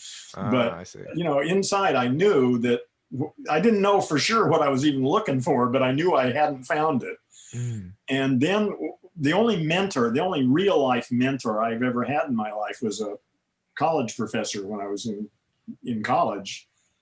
Interesting guy. His name's Mike Romanoff, and he was actually a descendant of the Russian Tsar. Oh, wow. He was like a fourth cousin, 5 times removed or something, but he was a geology professor at Cal State Dominguez Hills, and a weird guy too. I mean, he lived in his truck. A college professor, a weird guy, but the most brilliant guy I've ever met. He read 3-4 books a day. And he remembered everything. God. If only I could do that. Oh my God. He was an amazing guy. And anyway, he turned me on to Alfred Korzybski. Okay, I see. And that was, again, my next big awakening. Alan Watts was first, and then there was Alfred Korzybski in his book, Science and Sanity. And one of the things I got out of that book, which was really significant, was that I realized from him that there were 2 ways of disposing of a nagging question. One way is to find an adequate answer. that puts that question behind you. You're looking for something, here's the answer, boom, it's done. That question's gone. But there's another way to do away with a nagging question, and that's to realize that the question itself is nonsense. That just because it sounds like a sentence, if I asked you, do colorless green ideas sleep furiously? Well, you're probably not going to lose much sleep on that. That's just pretty dumb. Well, when we ask questions like, who am I and what's the purpose of life? Those sound like good questions. But once you understand the linguistics involved in some of this stuff, you begin to realize that those questions are so vague as to be meaningless, never could be answered, because they literally don't mean a damn thing, And it took me a while to really get that, because I was having trouble formulating the questions that I'd been seeking answers to for 20 years. I kept trying to figure out what is the question here, and I couldn't formulate it. And I thought, well, I'm just too stupid, to do it. But eventually it began to dawn on me, wait a minute, I can't put these together in any meaningful way using English language. I have been unsuccessful in formulating the question. And eventually what began to happen is the questions just started to evaporate. I was no longer seeking enlightenment. I was no longer looking for answers to things, because I couldn't even ask the question. And so that was huge. I mean, to go from the place where you're seeking answers to examining the language that formulates the question, and realizing that the question is nonsense the way it's presently formed, and then you try to formulate it in some meaningful way, and I was unable to formulate them in any meaningful way. And in the process of that, those questions just started to evaporate. They just no longer drove me. So that was the second great insight, and that was Korzybski. And at that point, I sort of stopped. I was happy. I wasn't seeking anything anymore. I was content to just go day to day and do what, eat breakfast and go to sleep at night and do whatever I did. Maybe. So you weren't doing Gendo at this point, or were you? Well, no, I still was. Oh, you were? Well, that was when I really got on to calling it Gendo and thinking about it in those terms, because Alan Watts was affected by Korzybski too. He mentions Korzybski a couple times in his writings. But I wasn't yet, I was vaguely aware that language was important, but I hadn't really focused on it until Korzybski. Korzybski is the guy who got me to focus on language itself and the structure of language. But in any case, I knew the world was changing. I was pretty clear that, the world's going to be very different in the future, and that things are changing, and it's a dynamic situation. But to me, at that point, it was like, that's 100 years from now. This is not going to happen next week, So I really disengaged. I was just sort of happy, eating breakfast and doing whatever I did, with no particular goal of achieving anything or doing anything in particular. But then I read The Singularity is Near. And all of a sudden I got, no, man, this is happening now. This isn't 100 years from now. This is the next 20 years, maybe, next 30 years for sure, that the whole world's going to change, and that language is actually a crucial issue in this whole process. So Korzybski got me back in the game, because I realized that this stuff, there was actually something I could do, in some capacity, to participate in this, because this is happening now, right now. It's not 100 years from now. So those were the three big influences of my life. Those three really sort of define my whole existence almost. Yeah, and that's the thing. Like, Kurzweil is like one of those thinkers that he's always pops up, but I've never actually. I know about the singularity. I know all about kind of the almost like a singularitarian religion for some people. They kind of describe it as, but I've never actually read his work specifically, and I'm wondering what exactly. I don't think you need to. I think it's pretty obvious. It's really all I got out of that book is it changed my time frame. And I think everybody's sort of on that time frame now. Everyone understands the whole world is in upheaval, and it's changing very quickly. Like I say, up until I read Korzybski, Kurzweil, I was thinking, the world's going to change, but it's 100 years from now. You know, there's nothing for me to do, nothing to worry about. I'm just going to live my life and have fun. Yeah, I just, you know, and then Kurzweil, like they just pulled the rug out from underneath that. It was clear that this is going to happen in my lifetime. You know, this is happening now, today. Yeah, and like going through your episodes, I believe it was an episode from 2009. I believe at least that was when it was published. And you said that you expected America to be over within about 10 years, but maybe I may have been a little optimistic. No, but then right after you said, but maybe 20. Yeah, or maybe 30. Yeah, I in 2009, I don't remember what I've been. My time frame has been going down. I remember once. Yeah, I used to say like 20 to 30, and then I was 10 to 20, and now I'm like 5 to 15. 5 to 15. Yeah. You know, so yeah. So I'm very curious about everything. Okay, so just so everyone knows, we just quote unquote declared for now that Joe Biden won the presidency. Who knows what happens from here?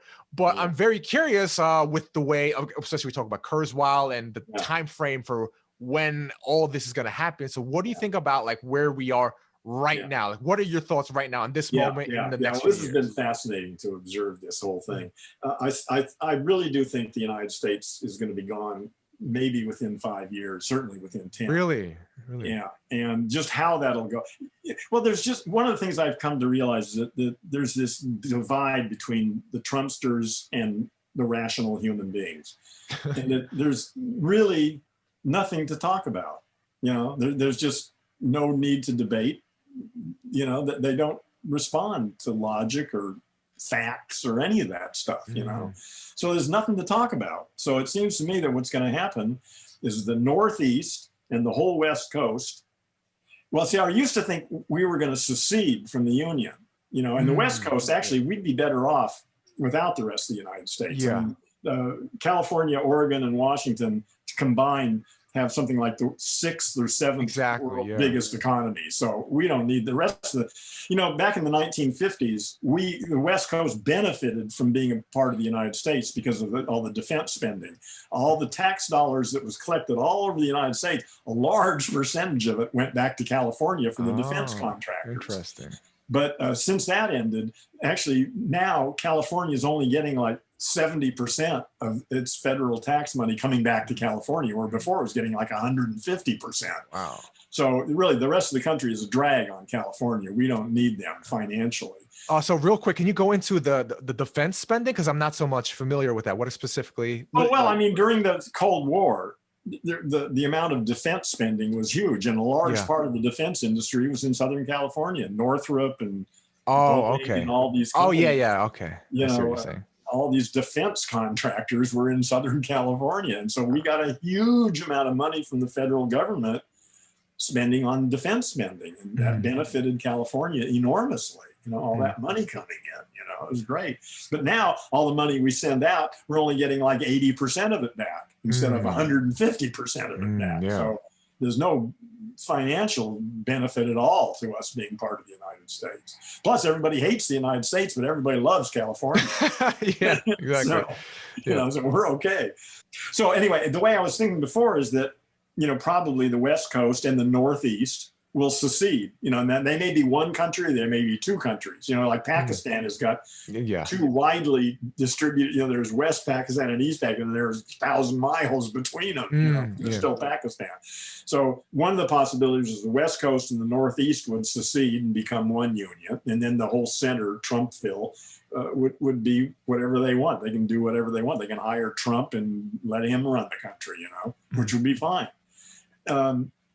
But now I'm thinking, rather than, because it's illegal, you know, there's no legal way we can secede from the union. I've done a little bit of research on that. And oh, really? Texas, yeah, it's illegal, except for Texas. Texas has there's some ambiguity with respect to Texas. And I didn't look deeply enough into it, but there may be some way that Texas could actually secede from the United States and do it legally. But there's no way any other state can do it.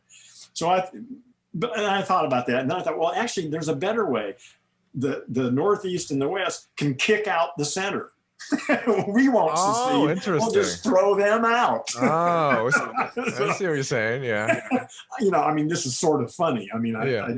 I don't think this is going to happen in the next, 10 minutes, but I just don't, listen, whenever it was in the 1990s when the Soviet Union disappeared, I went to bed one night and got up in the morning and the newspaper said the Soviet Union's gone. It's broken up into all these separate little, countries. And, it happened overnight, surprise, surprise, the Soviet Union's gone. I think something similar is going to happen to the United States. It's clearly a dysfunctional unit, Now, whether it just breaks up or whether, just how that's going to work, I don't know. But it seems to me there's no point in having the United States. I mean, nation states in general, I think, are sort of stupid, but certainly the United States is too divided. Like I say, there's just nothing to talk about between Trump supporters, and the Trump supporters want the past and other people want to create a new future. Yeah, I've come along like many people and like all my different like conversations I had and that the ones that I've listened in on, they're saying similar things on what the point you just raised on how like the nation state, like as a concept, it's actually not as viable as it once was. And maybe like the real unit, the basically the polity that has existed for a long time and maybe is the most stable from now until the future is like the city state. Like a return to like city states, and then it's gonna be almost like, I don't know, like there are many ways you can do it. Maybe like a federation. Have you ever heard of Paolo Soleri? Paolo Soleri. I'm not sure that he wrote a book called "The City in the Image of God" or "In the Image of Man" or something like that. But look that stuff up; it's really interesting. Yeah, city states, and also for me personally, it seems to me that I am a member of the tribe of the Colorado River.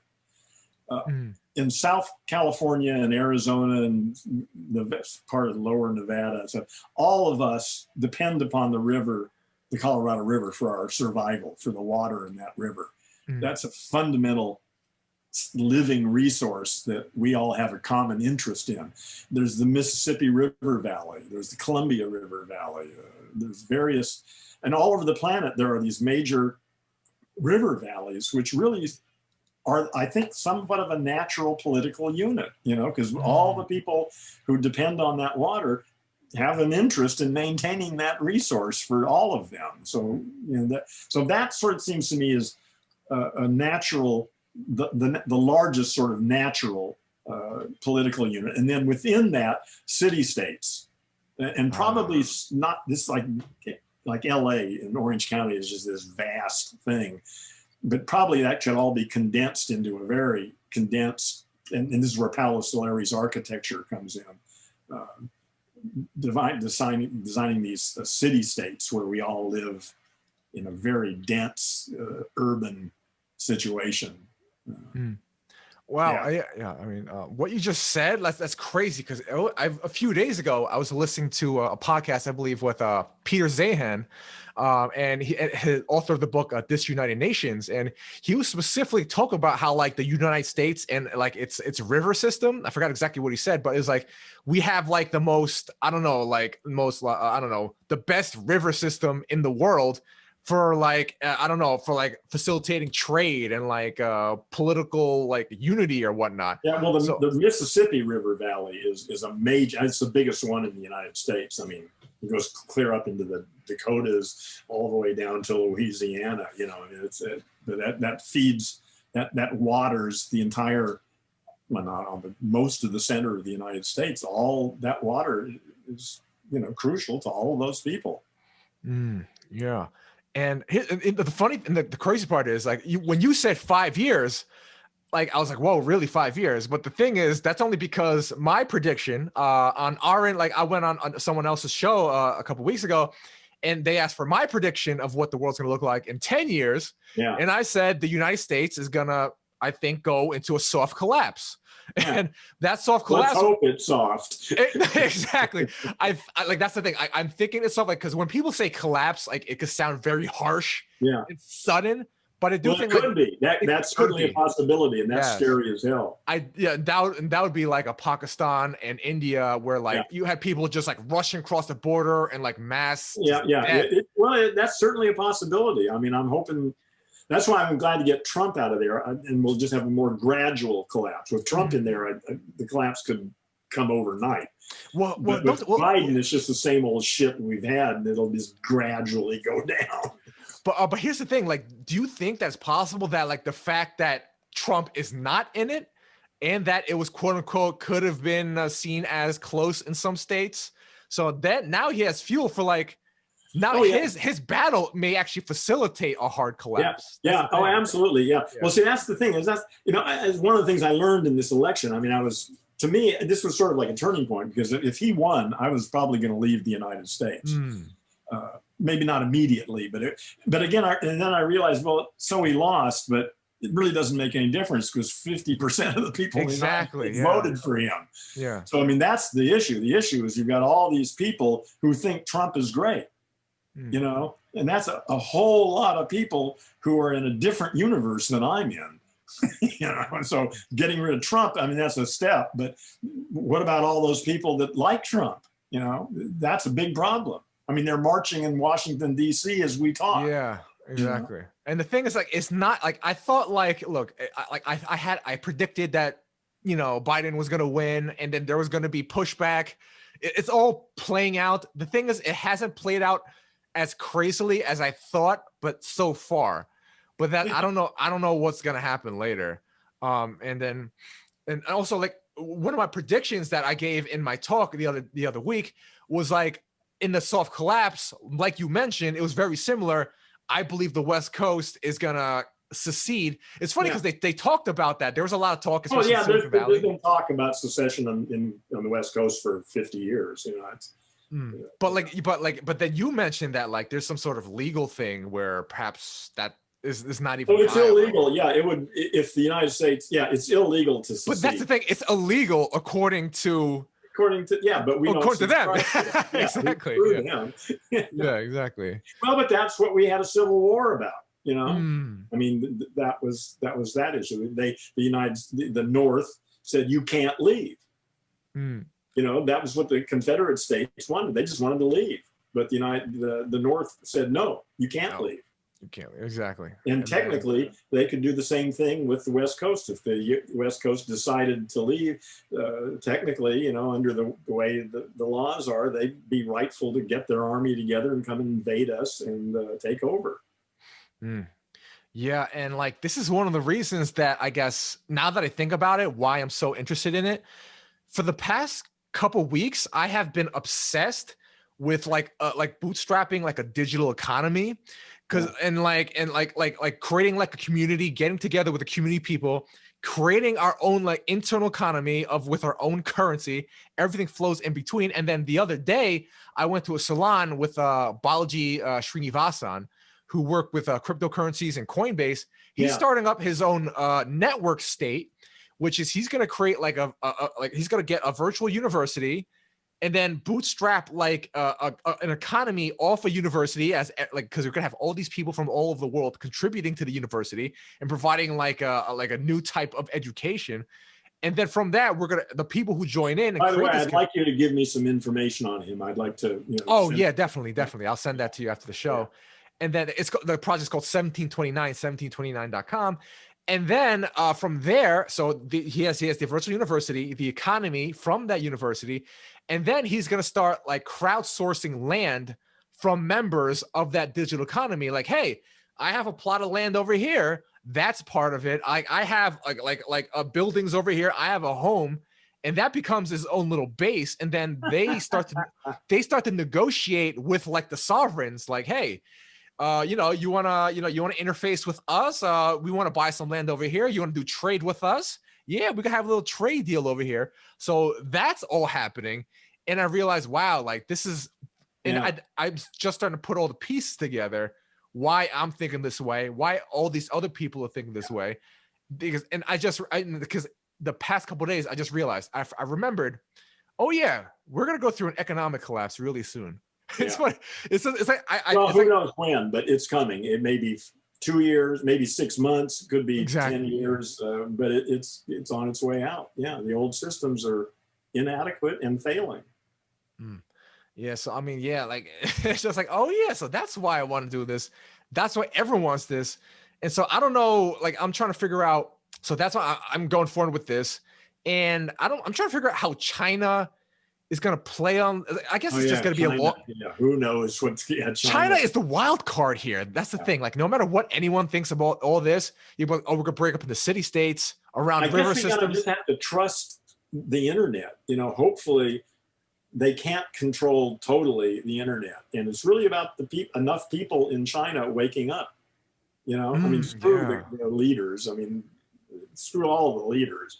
The issue is whether there's a critical mass of Chinese people who are waking up from the trance of language and the stories they got in their head that the state and their parents have planted in them, and waking up from that. I mean, that's, to me, the whole issue all over the planet. The issue is really a significant number, a critical mass of humans waking up from the trance of language. Until that happens, I don't see any positive outcomes.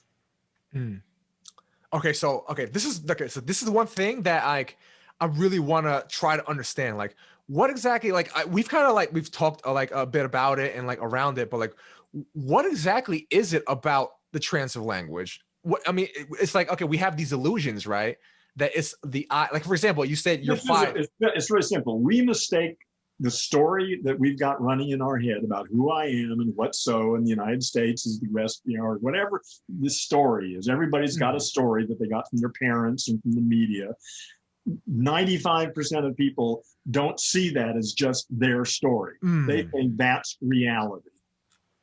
And that's what's got to change. They've got to realize that the story that's running in their head about everything is just a story they've got running in their head about everything that they got from their parents and the media and their neighbors and their teachers and mostly the media and their parents, though.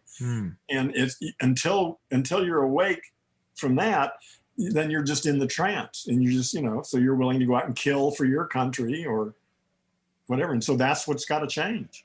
Yeah. Okay. Now I'm starting to understand that. So, but I don't know what a critical mass is, whether it's 30% of the population or 60% or how much. I have no idea. I mean, right now, my sense is probably somewhere between 2 and 5% of people either already know this or suspect it. You know, and that's not enough. Yeah, definitely. Need more. But how much more? What if 10% of the people on the planet? That's like the number that I always hear, like the 10% mark, right? Well, I think. Well, I don't know. I say whatever. Yeah. But that would certainly help. You know. And my sense is it's going to grow exponentially. I mean, because once you see it, it's just so obvious. It's. Like I say, I'm really expecting this to just emerge, just explode. You know, and that it's going to go up exponentially, you know, and that it could easily happen in the next 10 or 20 years, you know. Right now it's 2%. 5 years from now, maybe 5%. 7 years, it may be 10%, you know, and then it'll be 20%. And then next month, it'll be 80%, you know. It's going to go up faster and faster. At least that's my bet. Okay. So now I'm starting to understand. Okay, so it's basically the story is the thing, and which kind of makes because in the past several years, like the past, I don't know, maybe 5 years, there's been an explosion of content specifically talking about narratives and stories. Like you go back to like Noah Yuval Harari. That's when I made that one of the first times he talked about the story. Everything is a fiction. The nation state is a fiction. You know, before it was just everyone talked about the obvious ones. Maybe like religion is fiction. Everyone just points out, religion is fiction. Everything is a story. Everything is a story, right? Well, here's another way. You're familiar with, you know, Descartes' cogito ergo sum, right? Yeah. That was his attempt to find a baseline, some unquestioned starting point from which to build a philosophy that you could use. Okay, that was what he claimed he was doing. Okay, and for him that was it. I think, therefore I am. If you can't question that. That's the truth. Now, what can I do with that? Okay, and it turns out not much. But so I was asking myself the same question: what is available to me? That's it. What do I have to try to make sense out of my life? And as far as I can see, I can only find two things. One is my immediate sensual or sensory experience through like 15 to 20 senses. I mean, you got the big five, but there are a bunch of other more subtle ones that we have. Yeah, definitely. Okay, yeah. so that's one thing that's available to me. I mean, I see my monitors, I feel my butt on the floor, I hear your voice and all that. Okay, so that's one thing.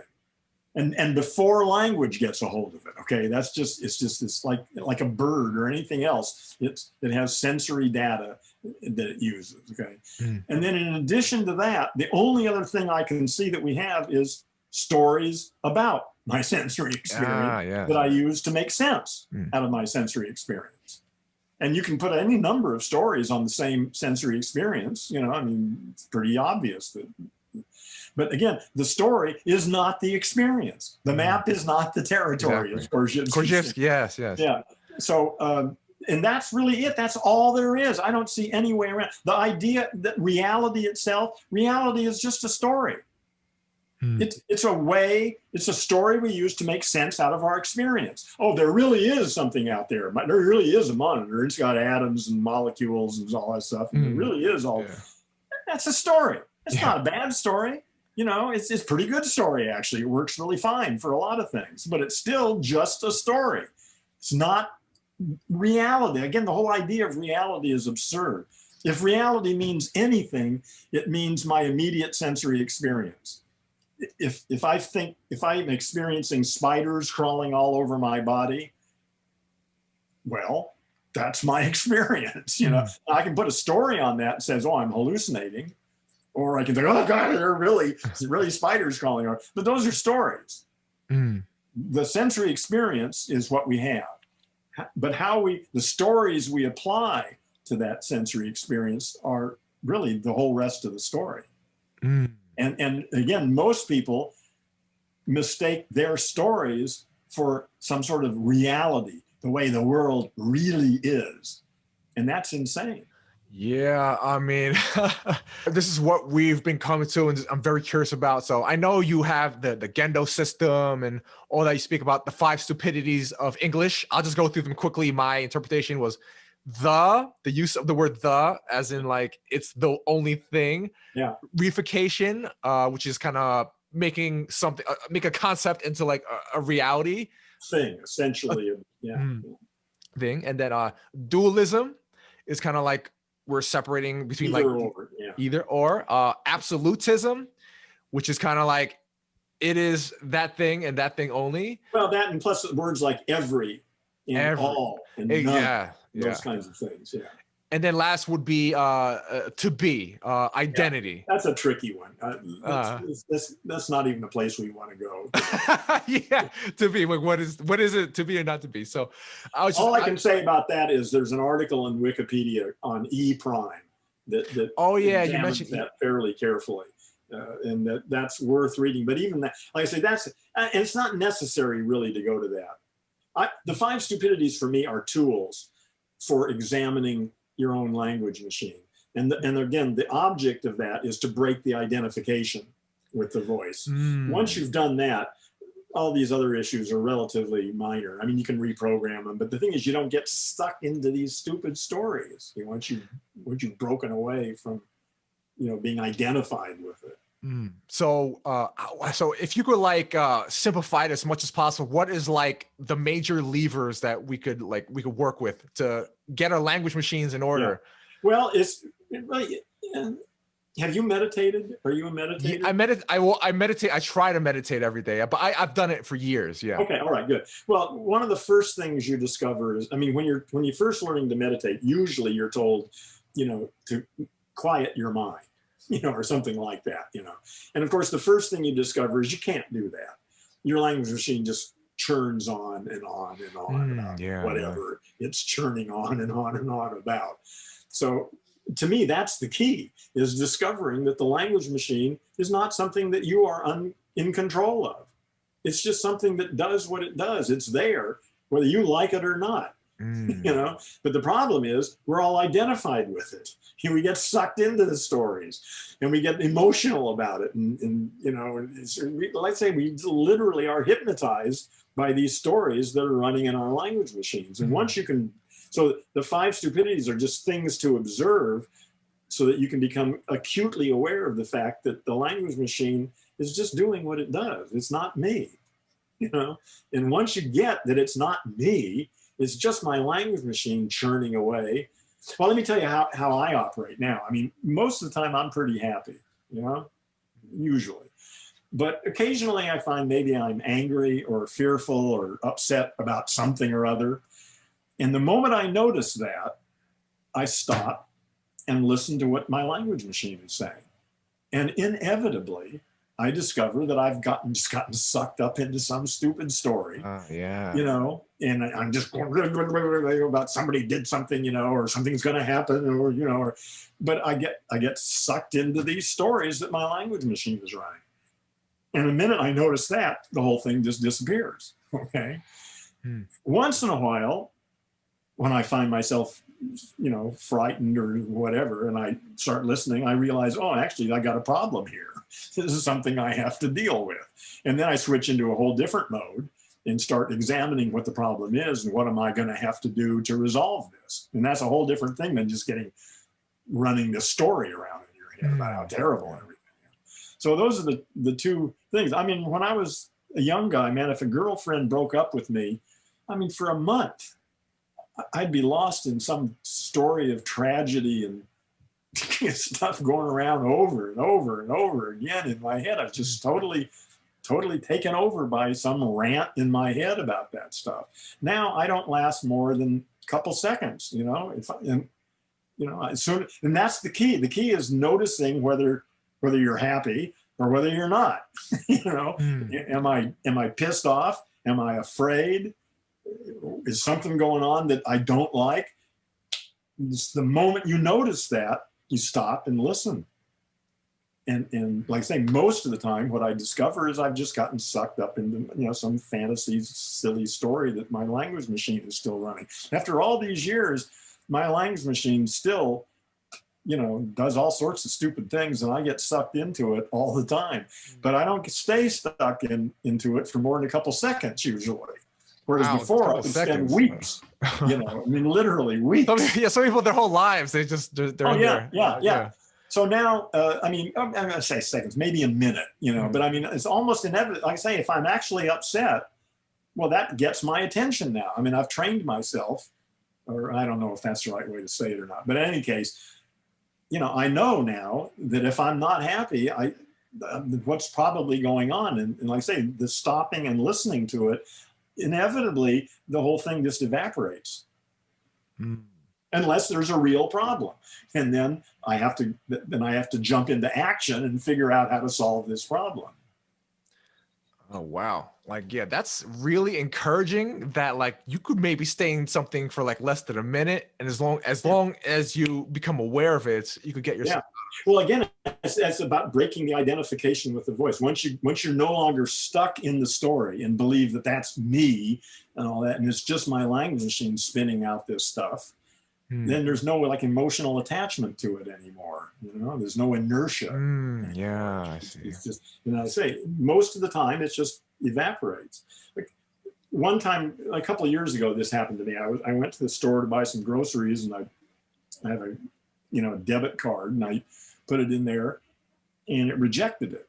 You know, and I never balanced my checkbook because I always had, you know, I was just kept enough money. I knew there was enough money in there. I didn't have to worry about managing it every month. You know, I mean, I'd been doing that for years, and all of a sudden, I mean, like I say, I never knew how much money I actually had, but I knew I had enough for what for my lifestyle.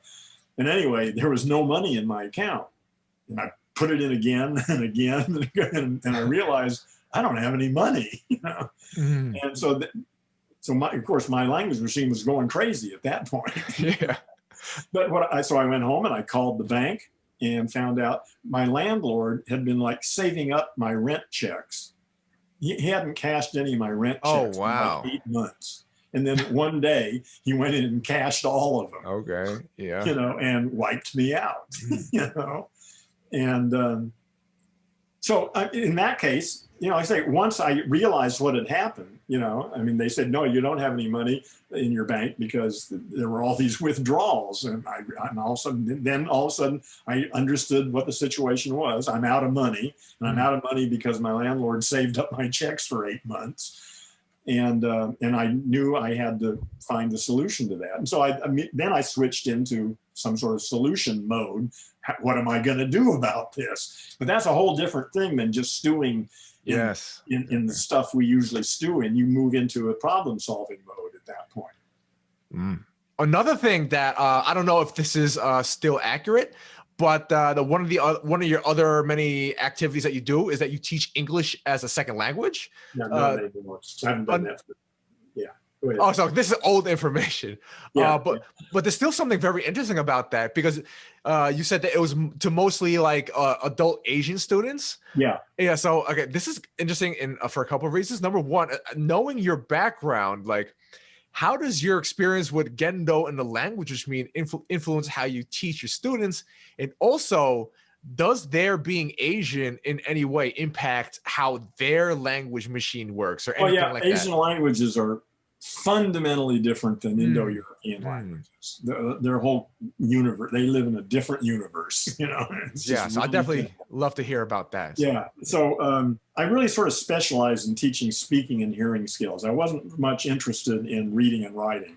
A lot of my students were actually pretty good at reading and writing, but they couldn't get on the phone and order a pizza. Oh, yeah. Yeah, those, yeah, I know those. You know, so they could read and write okay. I mean, you know, I mean, there's still a lot of grammar issues. I mean, like most of my students were Chinese, Japanese, and Korean. And I mean, the grammar of those languages is just so fundamentally different than English. It's really, so they have had a lot of problems, but mostly their problems were they couldn't speak or hear.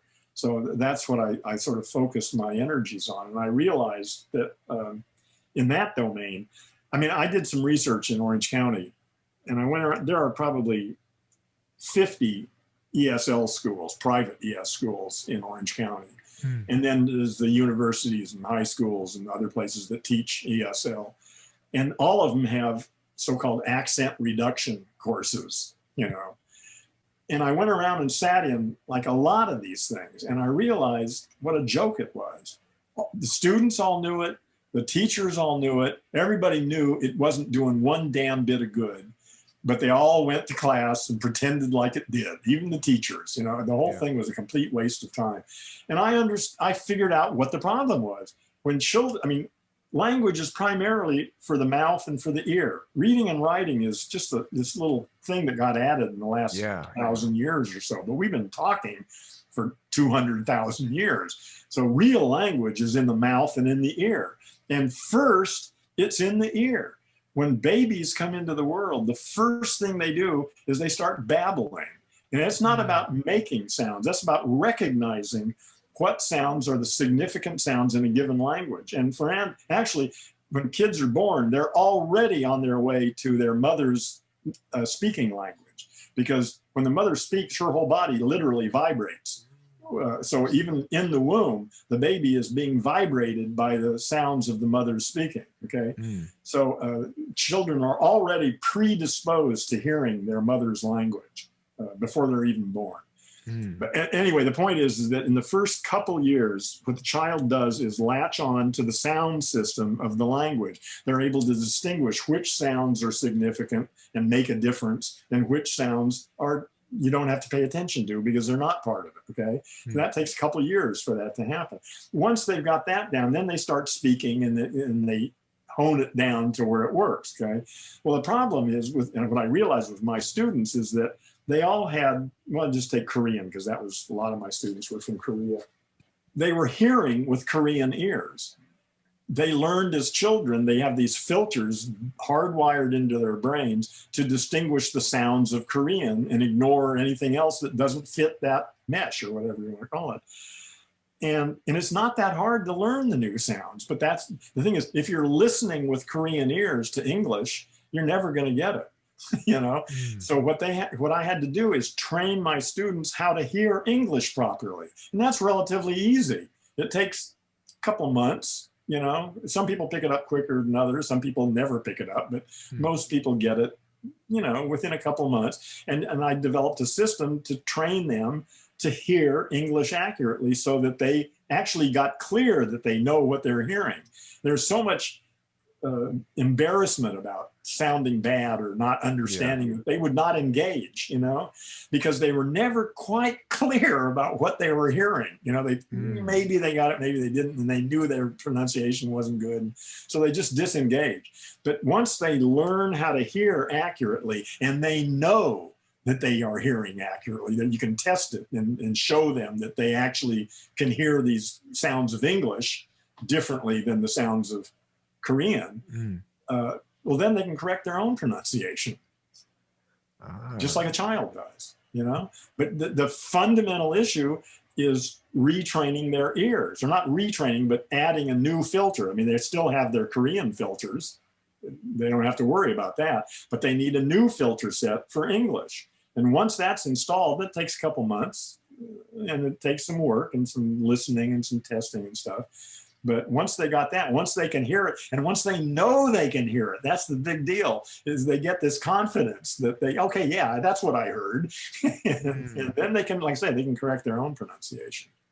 Yeah, that's very interesting. Yeah, because actually, yeah, because after this, you know, this COVID thing hit, like, you know, right before this COVID thing hit, there was a part of me that was like, I was planning on moving outside of the United States and teaching English, a TEFL program, because I was like, you know, I didn't want to do my little game A. I didn't want to work for a tech company. I didn't want to do all this. I just wanted to go to China. And I was like, and I was learning Mandarin, and I kind of experienced the same thing. I did like a Pimsleur.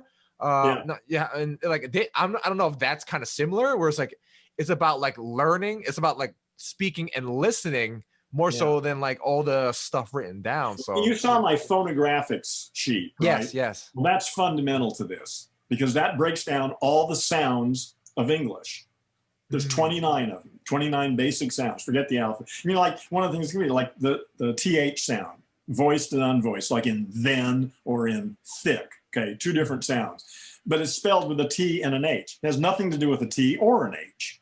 It's stupid, you know. Oh yeah, exactly. So the phonographics breaks down into the sounds of English, and TH unvoiced, like in thick, is represented by a zero with a vertical line in it. Okay, that's the sound. And then and the voiced TH sound is a circle with a horizontal line in it. So again, it writes, and so the students have to learn this notation system for the sounds, not the letters of the alphabet, because the letters, like I say, the letter A has got like 9 different sounds. I mean, it's totally insane. That's why English is so terrible. Yeah, exactly. Well, it's nothing wrong with English. It's just the way it's been taught. They haven't understood how to teach it. It's simple when you see that they have to master the sound system, and that has to be done by writing it phonetically, which gets back to how I changed my name. You know, is having this annotation system for the sounds. That's why there are 29 basic sounds in California English. I mean, it's different in Connecticut, so I teach California English, but 29 sounds. Like there's no J. Oh no, it's not J. It's a Q. There's no Q in phonographics, because that's always either a K or something like that. Exactly. So. That was amazing, Heron. Thank you so much for coming on. The transhuman, the artist formerly known as Dennis Horn. Dennis Horn. I mean, amazing. Thank you so much for all the knowledge you dropped today. Thank you for being such a good interviewer. You really did your work, and I appreciate it. Thank you.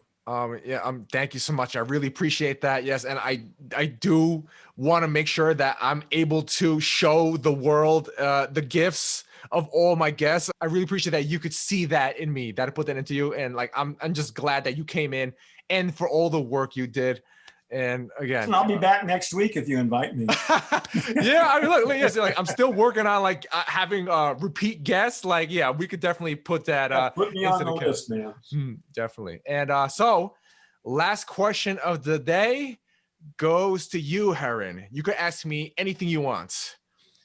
anything other than my social security, I'll delete that out. So that doesn't work. So. Right. Yeah, I can't think of anything. I'm just quite happy. I thought this conversation was really fun. Yeah, definitely. Yeah. Yeah. I mean, so that's good enough for me. Yeah. Again, so amazing. Okay, so Heron, so where can people find out more about you, Gendo, your work, get in contact, anything? Well, you've got all that information, right? Right. I mean, yeah, definitely. Why don't you just paste it at the bottom, in the whatever it is, and just put it there, and people. I mean, you're going to post this on YouTube, I guess, or somewhere, right? Yeah, YouTube and podcasts. So like so gendo.net. And you can just post all that contact information in there, right? Yep, got it. Yeah. So just post it all. Yeah, I've got Facebook and Skype and email and my website and the Internet Archive and my bibliography. Yeah, just paste it all. Just give it all there. Yeah. Yep. Got it. So again, I'm going to put that all in the show notes. For those who are listening, it's going to be gendo.net is his main site, gendo.net.